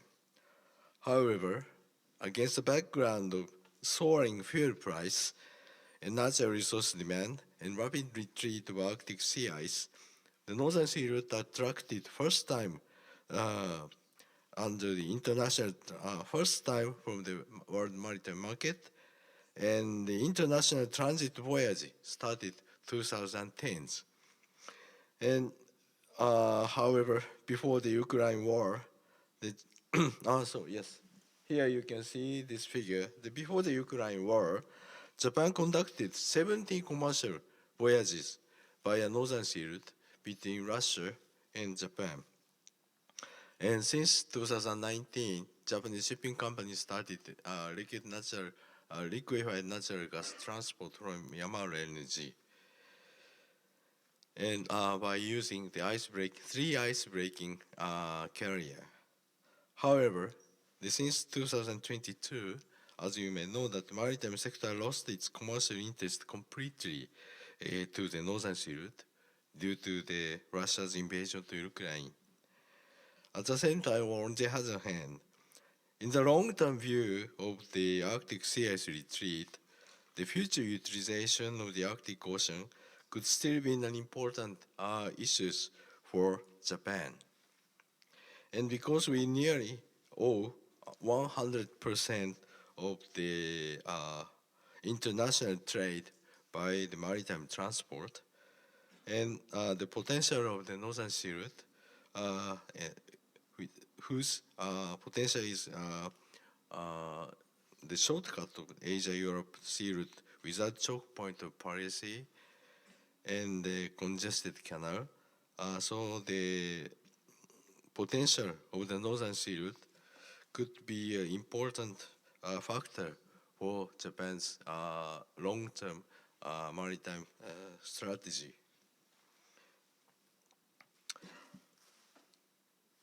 And Japan's other commercial activity in the Arctic could be shown in these figures, mainly related to the resource and energy development. By Japan's energy strategy, Japan has been interested in the Arctic oil and natural gas in parallel with the major source of supply like Middle East and other countries. And natural resource exploitation is currently underway in Russia by Japan. For example, the East Siberia, the project is Irkutsk oil and blue ammonium production and so on, and also Yamaru LNG. And in the near Arctic, Japan involved in hydrocarbon exploitation in Sakhalin. At this moment, Japan is involved in hydrocarbon exploitation along the Sakhalin coast, and also the Norwegian Sea, and also the Greenland coast as well. And Japan engaged in wind turbine project in the Sakha Republic as well in recent years. But these are the not so large great scale. But at this moment, currently there's no new project appeared. And to conclude, Japan's commercial interest to the Arctic goes to mainly maritime transport and natural resource development. But due to Russia's invasion to Ukraine, the maritime activity is almost halted without the Yamaru energy transport. And ongoing natural resource development are facing very difficult situation, including Sakhalin too. but throughout the future Arctic. Firstly, Japan's maritime sector will remain watching the geopolitical situation, sea ice condition, navigability, maritime market, cargo demand, and so on very, very carefully. And secondly, and as the Professor Mo indicated today, the watching position in Japanese maritime sector is in the watching position of the Arctic shipping. And secondly, Japan is a world major importer of liquefied natural gas, and currently international LNG supply is very tight. But we'll switch backward in the near future, and it will become oversupply condition in the very near future. So thus, Japan's energy strategy must continue to pay close attention to the world LNG market, including the Arctic LNG development activities. And finally, the sustainability will be a key and essential for commercial activity in the Arctic. So the Arctic change is overwhelming not only the Arctic region, but also the middle latitude areas. So, and here, let me express positive view. The expectation of the innovative technology development, which enables the sustainable use of the Arctic is strongly needed. So the Arctic 2050 that the comprehensive Arctic research project expressed today is very much important in the future. Thank you very much.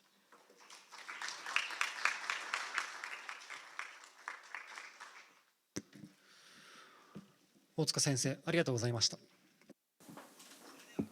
Thank you very much, Dr. Otsuka. Now we'd like to go on to panel discussion. The panel members are Professor Stokvik, Professor Mo, Dr. Hasumi, and Dr. Otsuka, today's speakers. And it is moderated by Dr. Atsushi Watanabe, Director of OPRI. And please, if you have any comments or questions, please use the QR code on the screen, and they send your comments and the questions through them.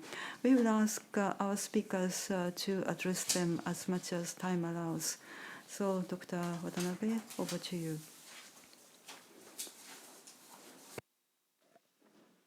Yeah, thank you very much for kind introduction. And I'm Atsushi Watanabe, Director of Ocean Policy Research Institute of the Sasakawa Peace Foundation.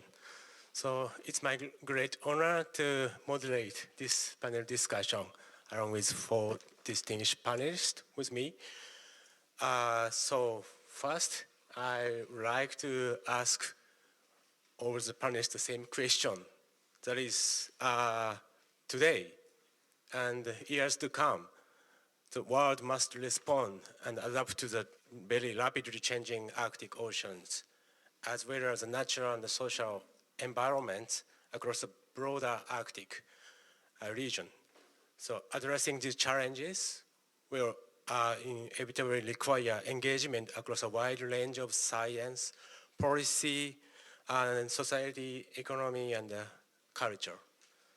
So in this context, both Norway and Japan are expected to play meaningful roles, contributing to a safe and sustainable Arctic, while also serving their respective national interests. So I would now like to invite each panelist to briefly share their perspectives based on their area of expertise. So first, can I ask this question to Professor Kjell Stokvik from Nord University, please. Yeah, thank you. It's a quite broad question, and allow me to think a bit about the potential there. First of all, this cooperation is important. It's not only the cooperation between the research and the authorities, but also need the industry and the people involved in that. And as I mentioned in my presentation, that there is a lot of gaps here that need to be completed. So we need more joint research. We need to look a bit more at this appliance of this. What does it mean for the industry, for the user of this? And we need to understand better the environmental impact of this. And also, even though we have now quite regulation in the Arctic now, a lot of treaties, a lot of joint legal frameworks, still we don't know if this is good enough. So this is something we really need to look into. And we also need something to drive the process. I'm very glad, for instance, by Sasakawa Foundation. I know the Peace Foundation that you're like an engine here. And we need organizations like you to push stuff further and bring us together. And I clearly see that the fact that even though we are an Arctic and their interests, we also need to get also the non-Arctic states on board on this. I know when Norway had the chairship of Arctic Council, that was very important for them as well to bring the non-Arctic members to the table. And you joined both working on the framework but all the research. We welcome that. I'm also a thematic leader in the University of the Arctic, which is an umbrella. And in University of the Arctic, we need more members. And that also could be members of like Sasakawa Foundation, or it could be industry, to engage in this Arctic. University of the Arctic is welcome to other members, and the idea here is to do more joint Arctic research, not within Arctic, but from the whole world. So I think I stopped there, so thank you. Thank you for a great comment. And I think your presentation was about the possible North Sea route development and also green shipping corridors in the Arctic region. So in that perspective, what do you think? Any expectation for? Well, I think that if you want to reduce the footprint, we need to go that direction. We know that the ships currently used up there, they could be using heavy fuel. We have issues of black soot emissions. So if we really want to use this route in the future, we need also to make sure that we can make this as green as possible. Then the question is, what type of fuel can we use on this long range? What type of infrastructure do we have to put this in place? That's something we can prepare for now while we're seeing this opportunity comes in. And then we need to monitor closely the conditions, because as Professor Mo mentioned, there is ships going through here now with oil to markets in Asia.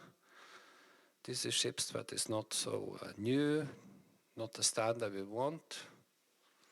There might be like shadow fleets, as we heard here. And we also see that ships that before were listed in open channels in Russia, who operates now, is not there on the list anymore. In other words, there is ships that's not registered to operate, and that's also a scary thing that we discovered the last 2 years. So there is concern, not only from Norway about this, but United States and others that see these ships passing through the waters. We heard the ambassador mention that we have concern in Norway from preparedness side.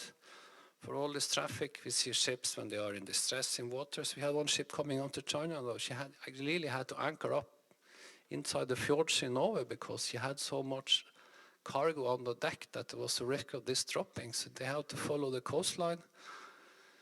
We had the incident with New Line where the anchor was crossing a cable between Finland and Estonia. We need to protect this much better, and this is some concerns that we have as well. Security, protection of critical infrastructure. I think I stopped there. Thank you, Kiel, for sharing your thoughts.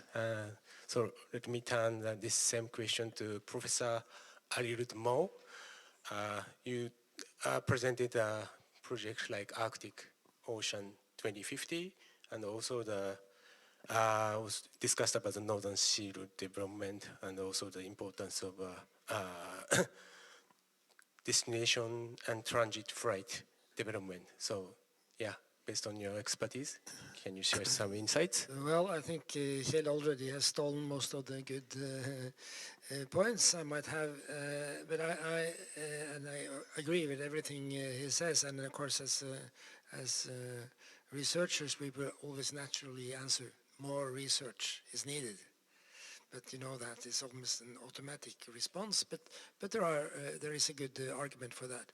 But I think to be more concrete, that I really hope that work within the International Maritime Organization will be prioritized by the big shipping companies.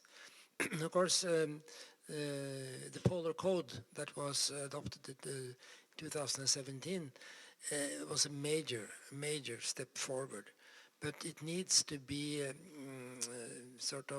developed further, and I think that is the best framework.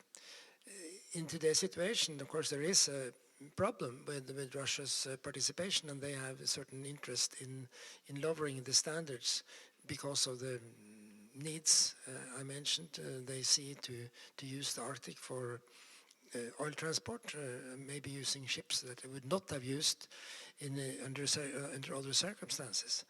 But nevertheless, WMO is the best forum and the only really forum where it is possible to get an international agreement on the standards for ships. And it is still also possible for the other states in the Arctic to enforce managed port inspections and so on more strictly, to avoid the kind of instances that also, like the ones Kjell referred to. As of today, there has not been a major oil spill in the Arctic, in the area of the Northern Sea route. Limited traffic, but still considerable traffic. And I think very much would have changed if there was such an oil spill, because there's something with the attention to the problem. But I think also hope we will avoid that, and to do that, sort of continued pressure on the standards of shipping is necessary. Thank you. Thank you, Professor Mo, for sharing your thoughts. And can you also share your thoughts about how the Arctic Ocean 2050 could be a good research program, could be a good platform for the... I think many of the research tasks there will touch upon all these issues. I can also say that the part of the project that my institute will be especially involved in, which has to do with the legal framework, including the interpretation of the law of the sea, but also on the development of international regulations. So that's where we, as a researcher, as legal scholars and political scientists, will put our emphasis. But I'm quite sure that natural scientists will have a more sort of sophisticated answer that I cannot provide. Thank you very much. So let me turn to Professor Hasumi. You, in your presentation, you explained that Arctic science research development in Japan from the green to Arc3 just studied. So can you share with us, as a scientist, how we can really collaborate in Japan, Norway? Yes. As you introduced, I'm a researcher of natural sciences, particularly of climate. And as I talked, I'm also leading an Arctic research project that is based on very broad fields of sciences, from natural sciences, engineering, to social sciences and humanities. And as a scientist, and also as a leader of a scientific research project, what I think most important is describing the facts that is objective or doubtless or unprejudiced. We need to describe such fact for the current status of the natural environment and society. And we also should utilize such facts to describe some possible future images of society and environment.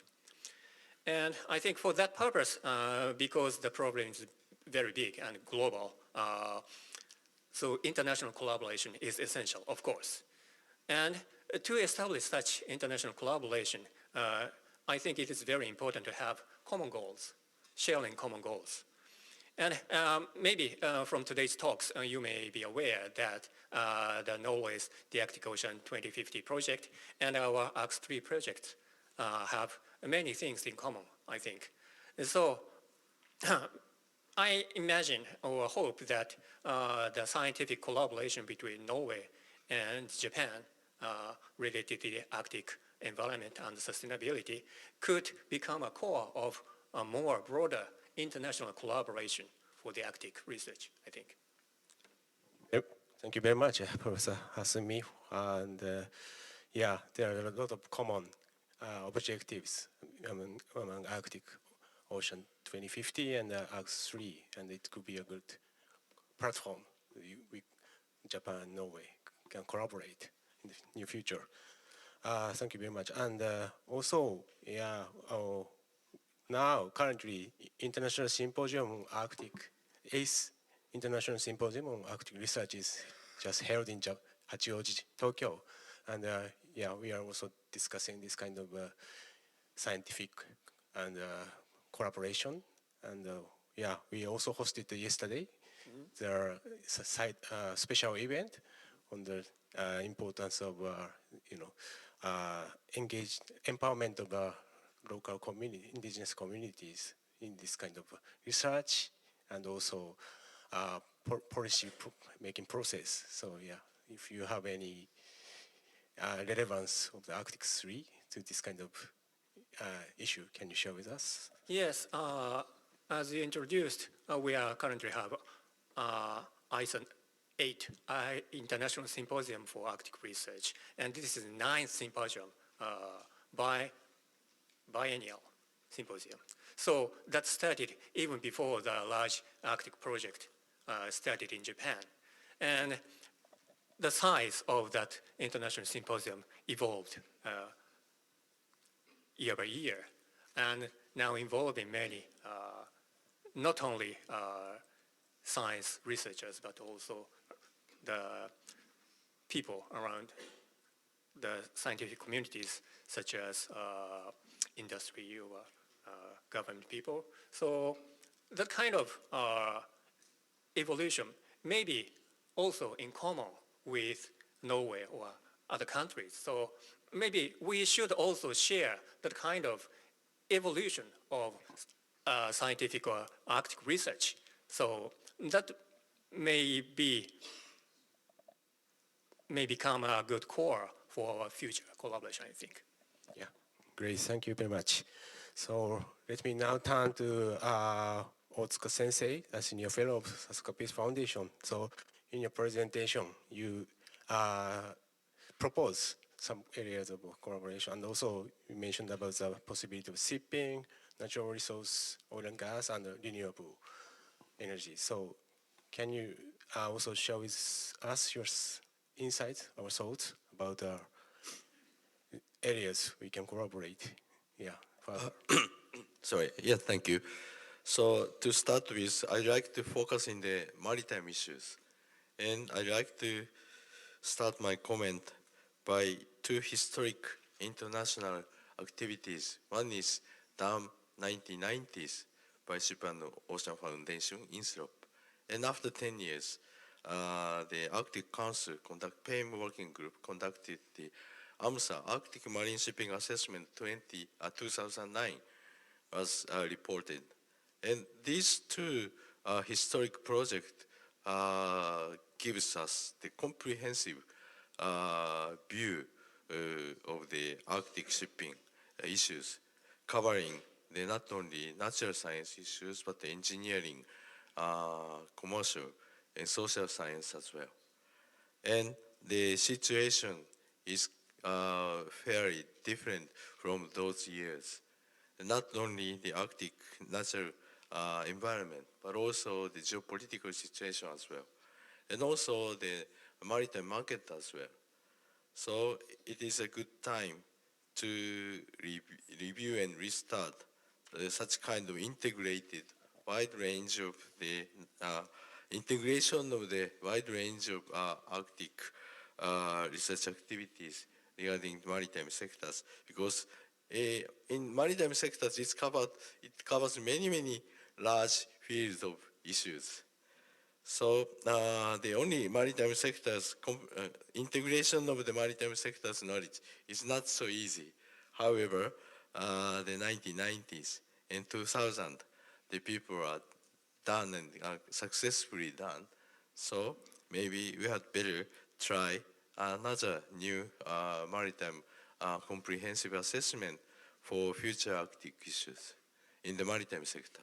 Okay, thank you very much for pointing out the importance of collaboration in the maritime space, the holistic approach. So, yeah, actually, maybe listening to all the panelists' thoughts, it may be good to entertain some question to each panelist, among each panelist. So, can I start with you, please? Well, I just want to comment first on the statement from Professor Utska. And I think that this assessment and also do some more scenario work on giving the current geopolitical situation could be very interesting, especially now when Norway has launched a new Arctic policy and Japan is updating that. So I very much welcome your speech or invitation for input from other countries and especially from Norway, very interesting to contribute if needed to such a new policy.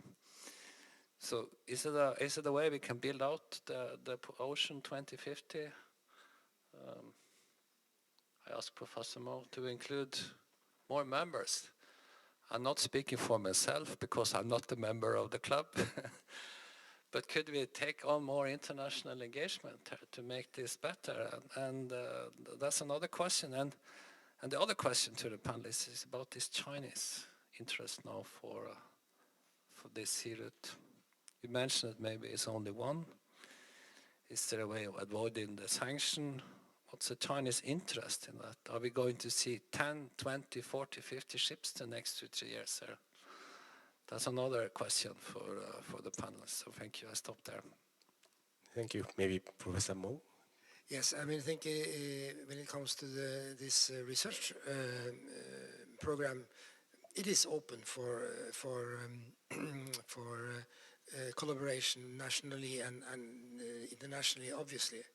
So it's not a sort of closed concept, and collaboration with other institutions that are interested, I think, is very much wished for. Of course, the question is always financing. What kind of financing is available from participating institutions? Can there be joint financing of projects and so on? I think that is going to happen as a very natural development. Again, the other question is, of course, when it comes to the commercial development in the Arctic, China's role is paramount, both onshore and in shipping, and nobody knows exactly what the Chinese are up to, and they probably don't know that themselves. But they are looking at commercial possibilities, and if there are commercial possibilities, they will use them. When I talked about it, I talked a little bit more about it from a Russian perspective, that even if this is much touted about, I don't see it as a solution for the development of the Northern Sea Route. But there will be a place for shipping between China and Russia, and at least as long as there are customers in Russia for various Chinese products, and we know there are. And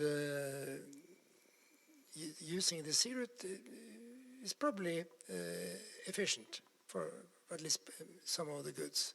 And the Russian market is quite big, so there could be an increase from the level today, where maybe there are 25 transports as of this year. Could easily increase. I think so. So from the outside, it is important again to go back to the standards, and we hear some unconfirmed but still important or sort of frightening rumors about a little bit too risky operations, maybe older ships, not so experienced crews, and doubtful insurance solutions. This is something that is hard to get very, very hard information about. But from the outside, it's very important that this trade is developed as in a realistic manner with due consideration for safety and during the So I don't pretend to see into the future clearly, but China will probably remain the most important foreign actor in the Russian Arctic. Yeah, thank you. And Professor Mo, you have any question to other panelists? If you have. Yes, I think Professor Otsuka, you printed a quite broad picture of the Japanese interest, but also the I would say Japanese reluctance to engage heavily in the Arctic. We've seen that also earlier, that Japanese shipping companies have been more, I would say, careful in their assessments. Now you know these companies quite well. Would you say that there are differences between Japanese shipping companies? There are some that have a more sort of active approach than others, or is this sort of a common position from the Japanese shipping industry? Maybe Otsuka-sensei, can you respond? So, regarding Japanese shipping companies, before the start of the Yamaru LNG, that Japanese shipping company said they are pursuing high risk but high return project at that time. Now, I'm not sure whether they are succeeding in that, but still they are operating safely to transport LNG from Arctic waters. And one more thing, that I drew a very positive and the positive perspectives of the integration of the Arctic research or Arctic knowledge. But most of the Arctic, not only Arctic countries, but also no-Arctic countries mention the Arctic shipping issues. So Arctic shipping could be a discussion table among the geopolitical sensitive nations as well. So and this could make some chance of dialogue within those countries. So this would be also another possibility to maintain to not stop the tie of each countries. Yeah, thank you very much. And actually, thanks to all the punctual presentation, we have enough time for discussion and also entertaining questions. And actually, I'm seeing a lot of incoming questions. So, and I wanted to raise one question to. This is very much relevant to shipping, because so the question is like mainly we discuss about the northeastern sea route for the Arctic Sea, but we don't necessarily discuss much about northwestern sea route. And is it because of the sea thickness or something? So is it? That is a question. So can you respond briefly? Maybe either Otsuka-sensei or Professor Mo or anyone. I first. Yes, the Northwest Passage is the sea ice condition is very harsh. So the navigable season, summer navigable season, is fairly small, short. So this is the difficulty of the Northwest Passage. But regarding the tourism, many tourism activities are currently undergoing on the Northwest Passage. So the commercial utilization of the Northwest Passage is now starting at the tourism factors, and a little bit voyage of the commercial shipping, cargo shipping voyages are conducted maybe 5 or 6 times per year, such a kind of thing. Okay, so please. Just to add that, in addition, that Canada, the Canadian government has not encouraged use of the Northwest Passage for environmental reasons. So there is, contrary to Russia, Russia wants to develop the Northern Sea route. In Canada, you don't have a parallel to that. And there are also some legal uncertainties about sailings on the Canadian Northwest Passage. Please. And also this year there was an incident there was an accident, there was a ship that went on shore and it took several weeks before they were able to pull it out. So there is limited infrastructure there and ice-breaking capacity. United States is planning to invest more in ice-breaking capacity, but that's more on the rescue side, not for commercial use. So there is a challenge going that route. Thank you. Okay, yeah. Thank you very much. And actually, one more question. This may be very relevant to Professor Hasumi, so and maybe Professor Otsuka. And yeah, the question is why Japan or Japanese scientists has to do research in the very remote area like Arctic Sea, because and what kind of research or policy recommendation we are working on. So maybe Hasumi Sensei, please. Yes, that kind of question is repeatedly asked, of course. And you see, what is happening in the Arctic region, global warming or something, it is not regional problem, global problem. So the Japan cannot take distance from that kind of global problem. And the Arctic region is known to be warming most rapidly on the Earth. And that rapid warming is actually affecting the climate and weather in Japan. So it is our problem. So we need to.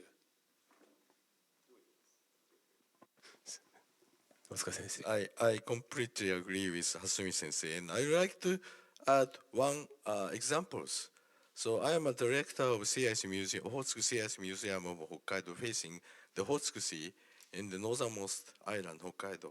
And we have the seasonal sea ice in winter. And this sea ice formation process is very, very unique because this Okhotsuku Sea Ice is, the formation of Okhotsuku Sea Ice is very, very strongly related to the cold wind, cold northwest wind blowing from northeast Siberia. So if northeast Siberia, in the northeast Siberia happens something, and then it matters the Okhotsk Sea, it matters the Okhotsk coastal regions. For example, not only the climate, but also the fisheries, and also the sea ice tourism as well. So it matters for us. Thank you very much. So it's a very powerful message that the Arctic issue is our problem. And yeah, through the teleconnection system, our climate in Japan is also affected from the environment in the Arctic. So yeah, actually I think it's good to also receive some questions from the audience in the here. So if you have any questions to any of the panelists, can you please raise a hand and introduce yourself, please. And yeah, please bring the microphone. Yeah.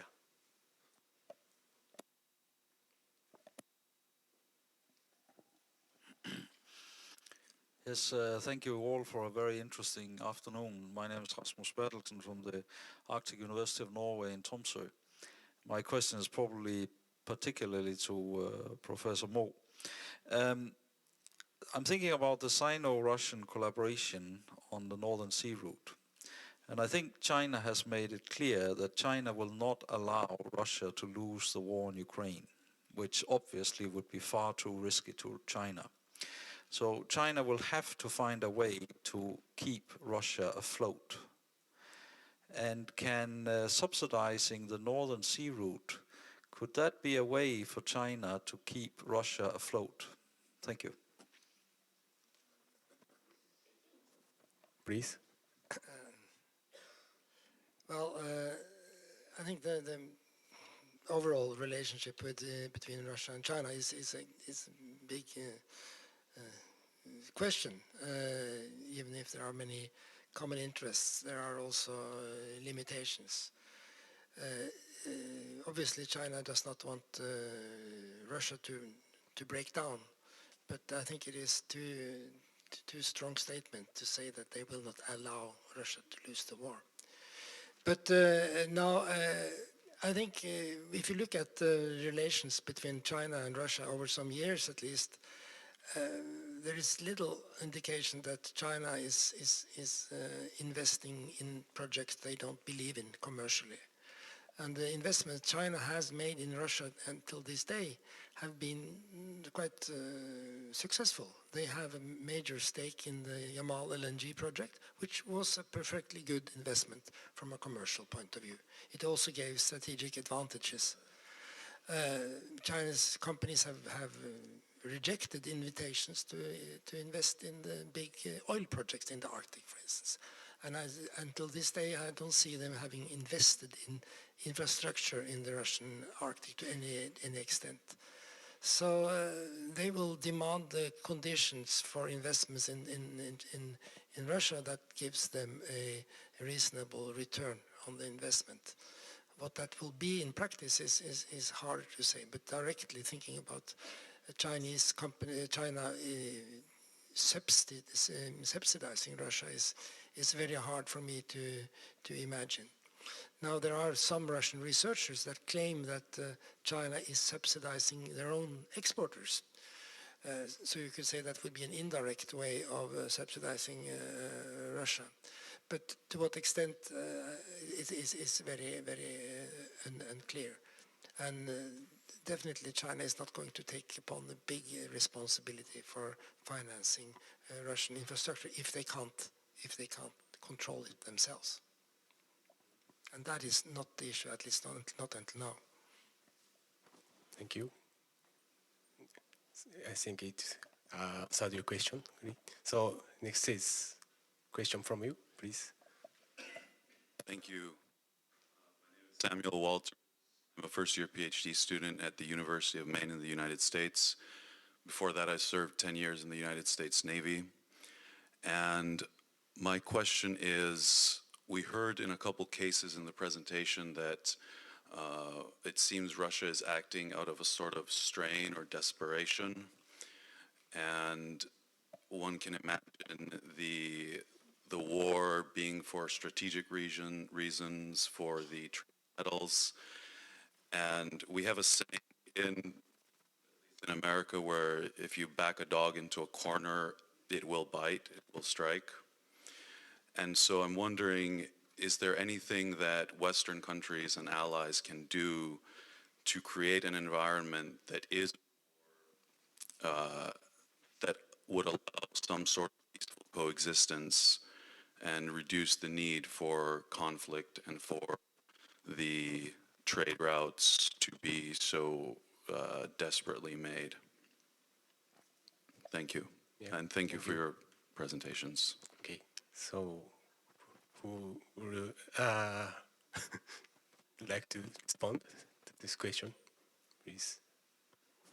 That was a big one. Well,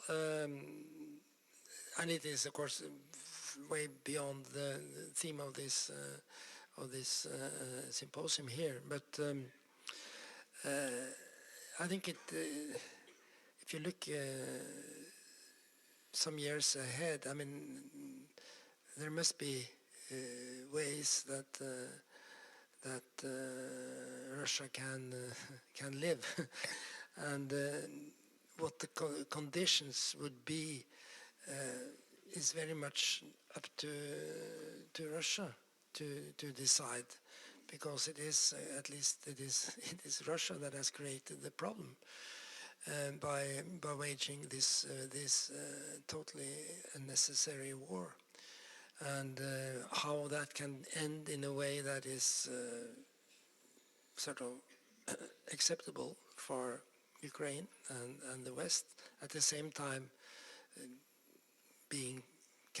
to be presented in Russia as not a total defeat. It's of course it's a major task, And I really don't want to go into too much speculation sort of here, but of course you point to an issue that Russia that is desperate and in total decline can also be a new threat for the West or for the rest of the world. So that must be avoided. Otsuka-sensei, please. If I understand your question correctly, in 2000 or 1990s and 2000s, compared to current Russia's regulation in Arctic maritime activities, the situation is completely different. So Russia becomes more open, and they are providing many information for other countries. But yes, Russia is changing its regulation many times suddenly, and officially they say that they are following UNCLOS, and there's many gray zones. But basically, the Russian regulation over the Arctic marine activity is based on the UNCLOS, I suppose. Okay, thank you very much. And yes, please. Masaru Kobayashi from Sasakawa Peace Foundations. I wanted to ask the questions regarding the strategies to ensure like policy consistency and maybe the environment protections and probably the consideration to the livelihood of the indigenous people in connection with this possible impact of increased maritime traffic in the Arctic, while I think people know that there is a merit in the shorter maritime route in the Arctic. And I'm just wondering what can be the key strategies that you think for ensuring a policy consistency. Thank you. Would you like to respond to this question? Maybe Keo? Thank you. That's a very good and interesting question, because along the coast of these routes, you will find most indigenous population and sparsely populated area. So the fact that if you have an accident or something goes wrong, it's going to end up in their backyard, so to say. So yeah, we need to work with some of these communities. We need to work with the international organization that they are a part of. Also, we have indigenous organization as permanent representative to the Arctic Council. It's also an important place to get them involved. And when we design both policies and also enforcement of the policy, they should be included. This is something also that the Norwegian government is extremely, raising issues all the time about, that we need to have them by the table and included in the process. So I think I stop there. Thank you. Thank you very much. And any other comment from other panelists? Yes, Otsuka-sensei.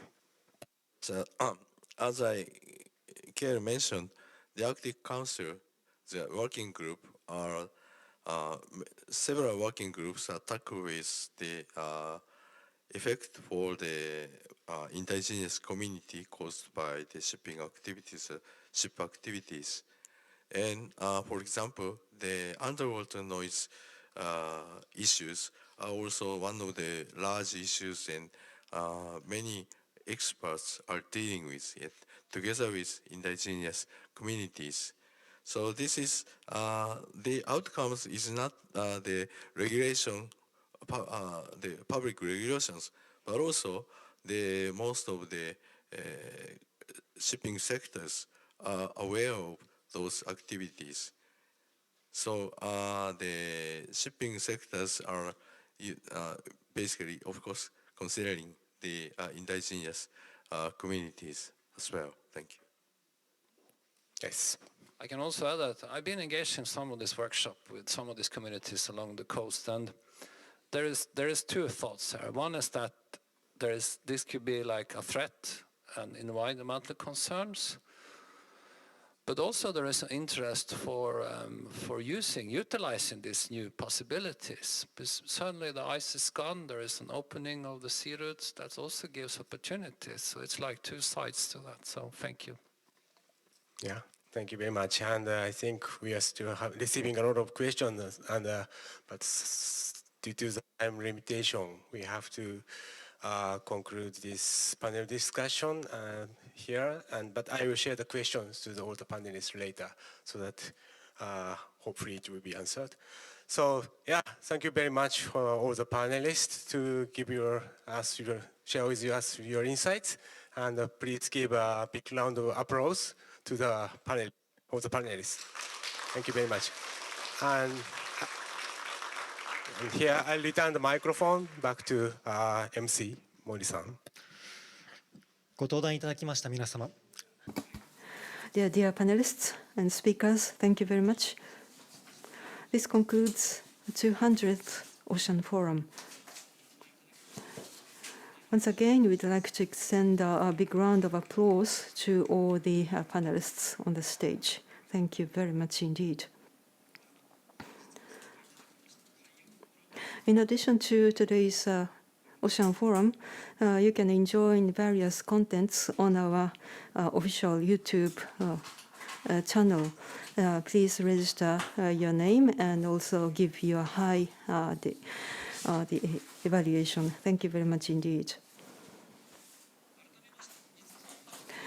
Once again, thank you very much for your joining us this afternoon. Would you please cooperate in orderly exiting this room, because there is a congestion at the exit door. Thank you.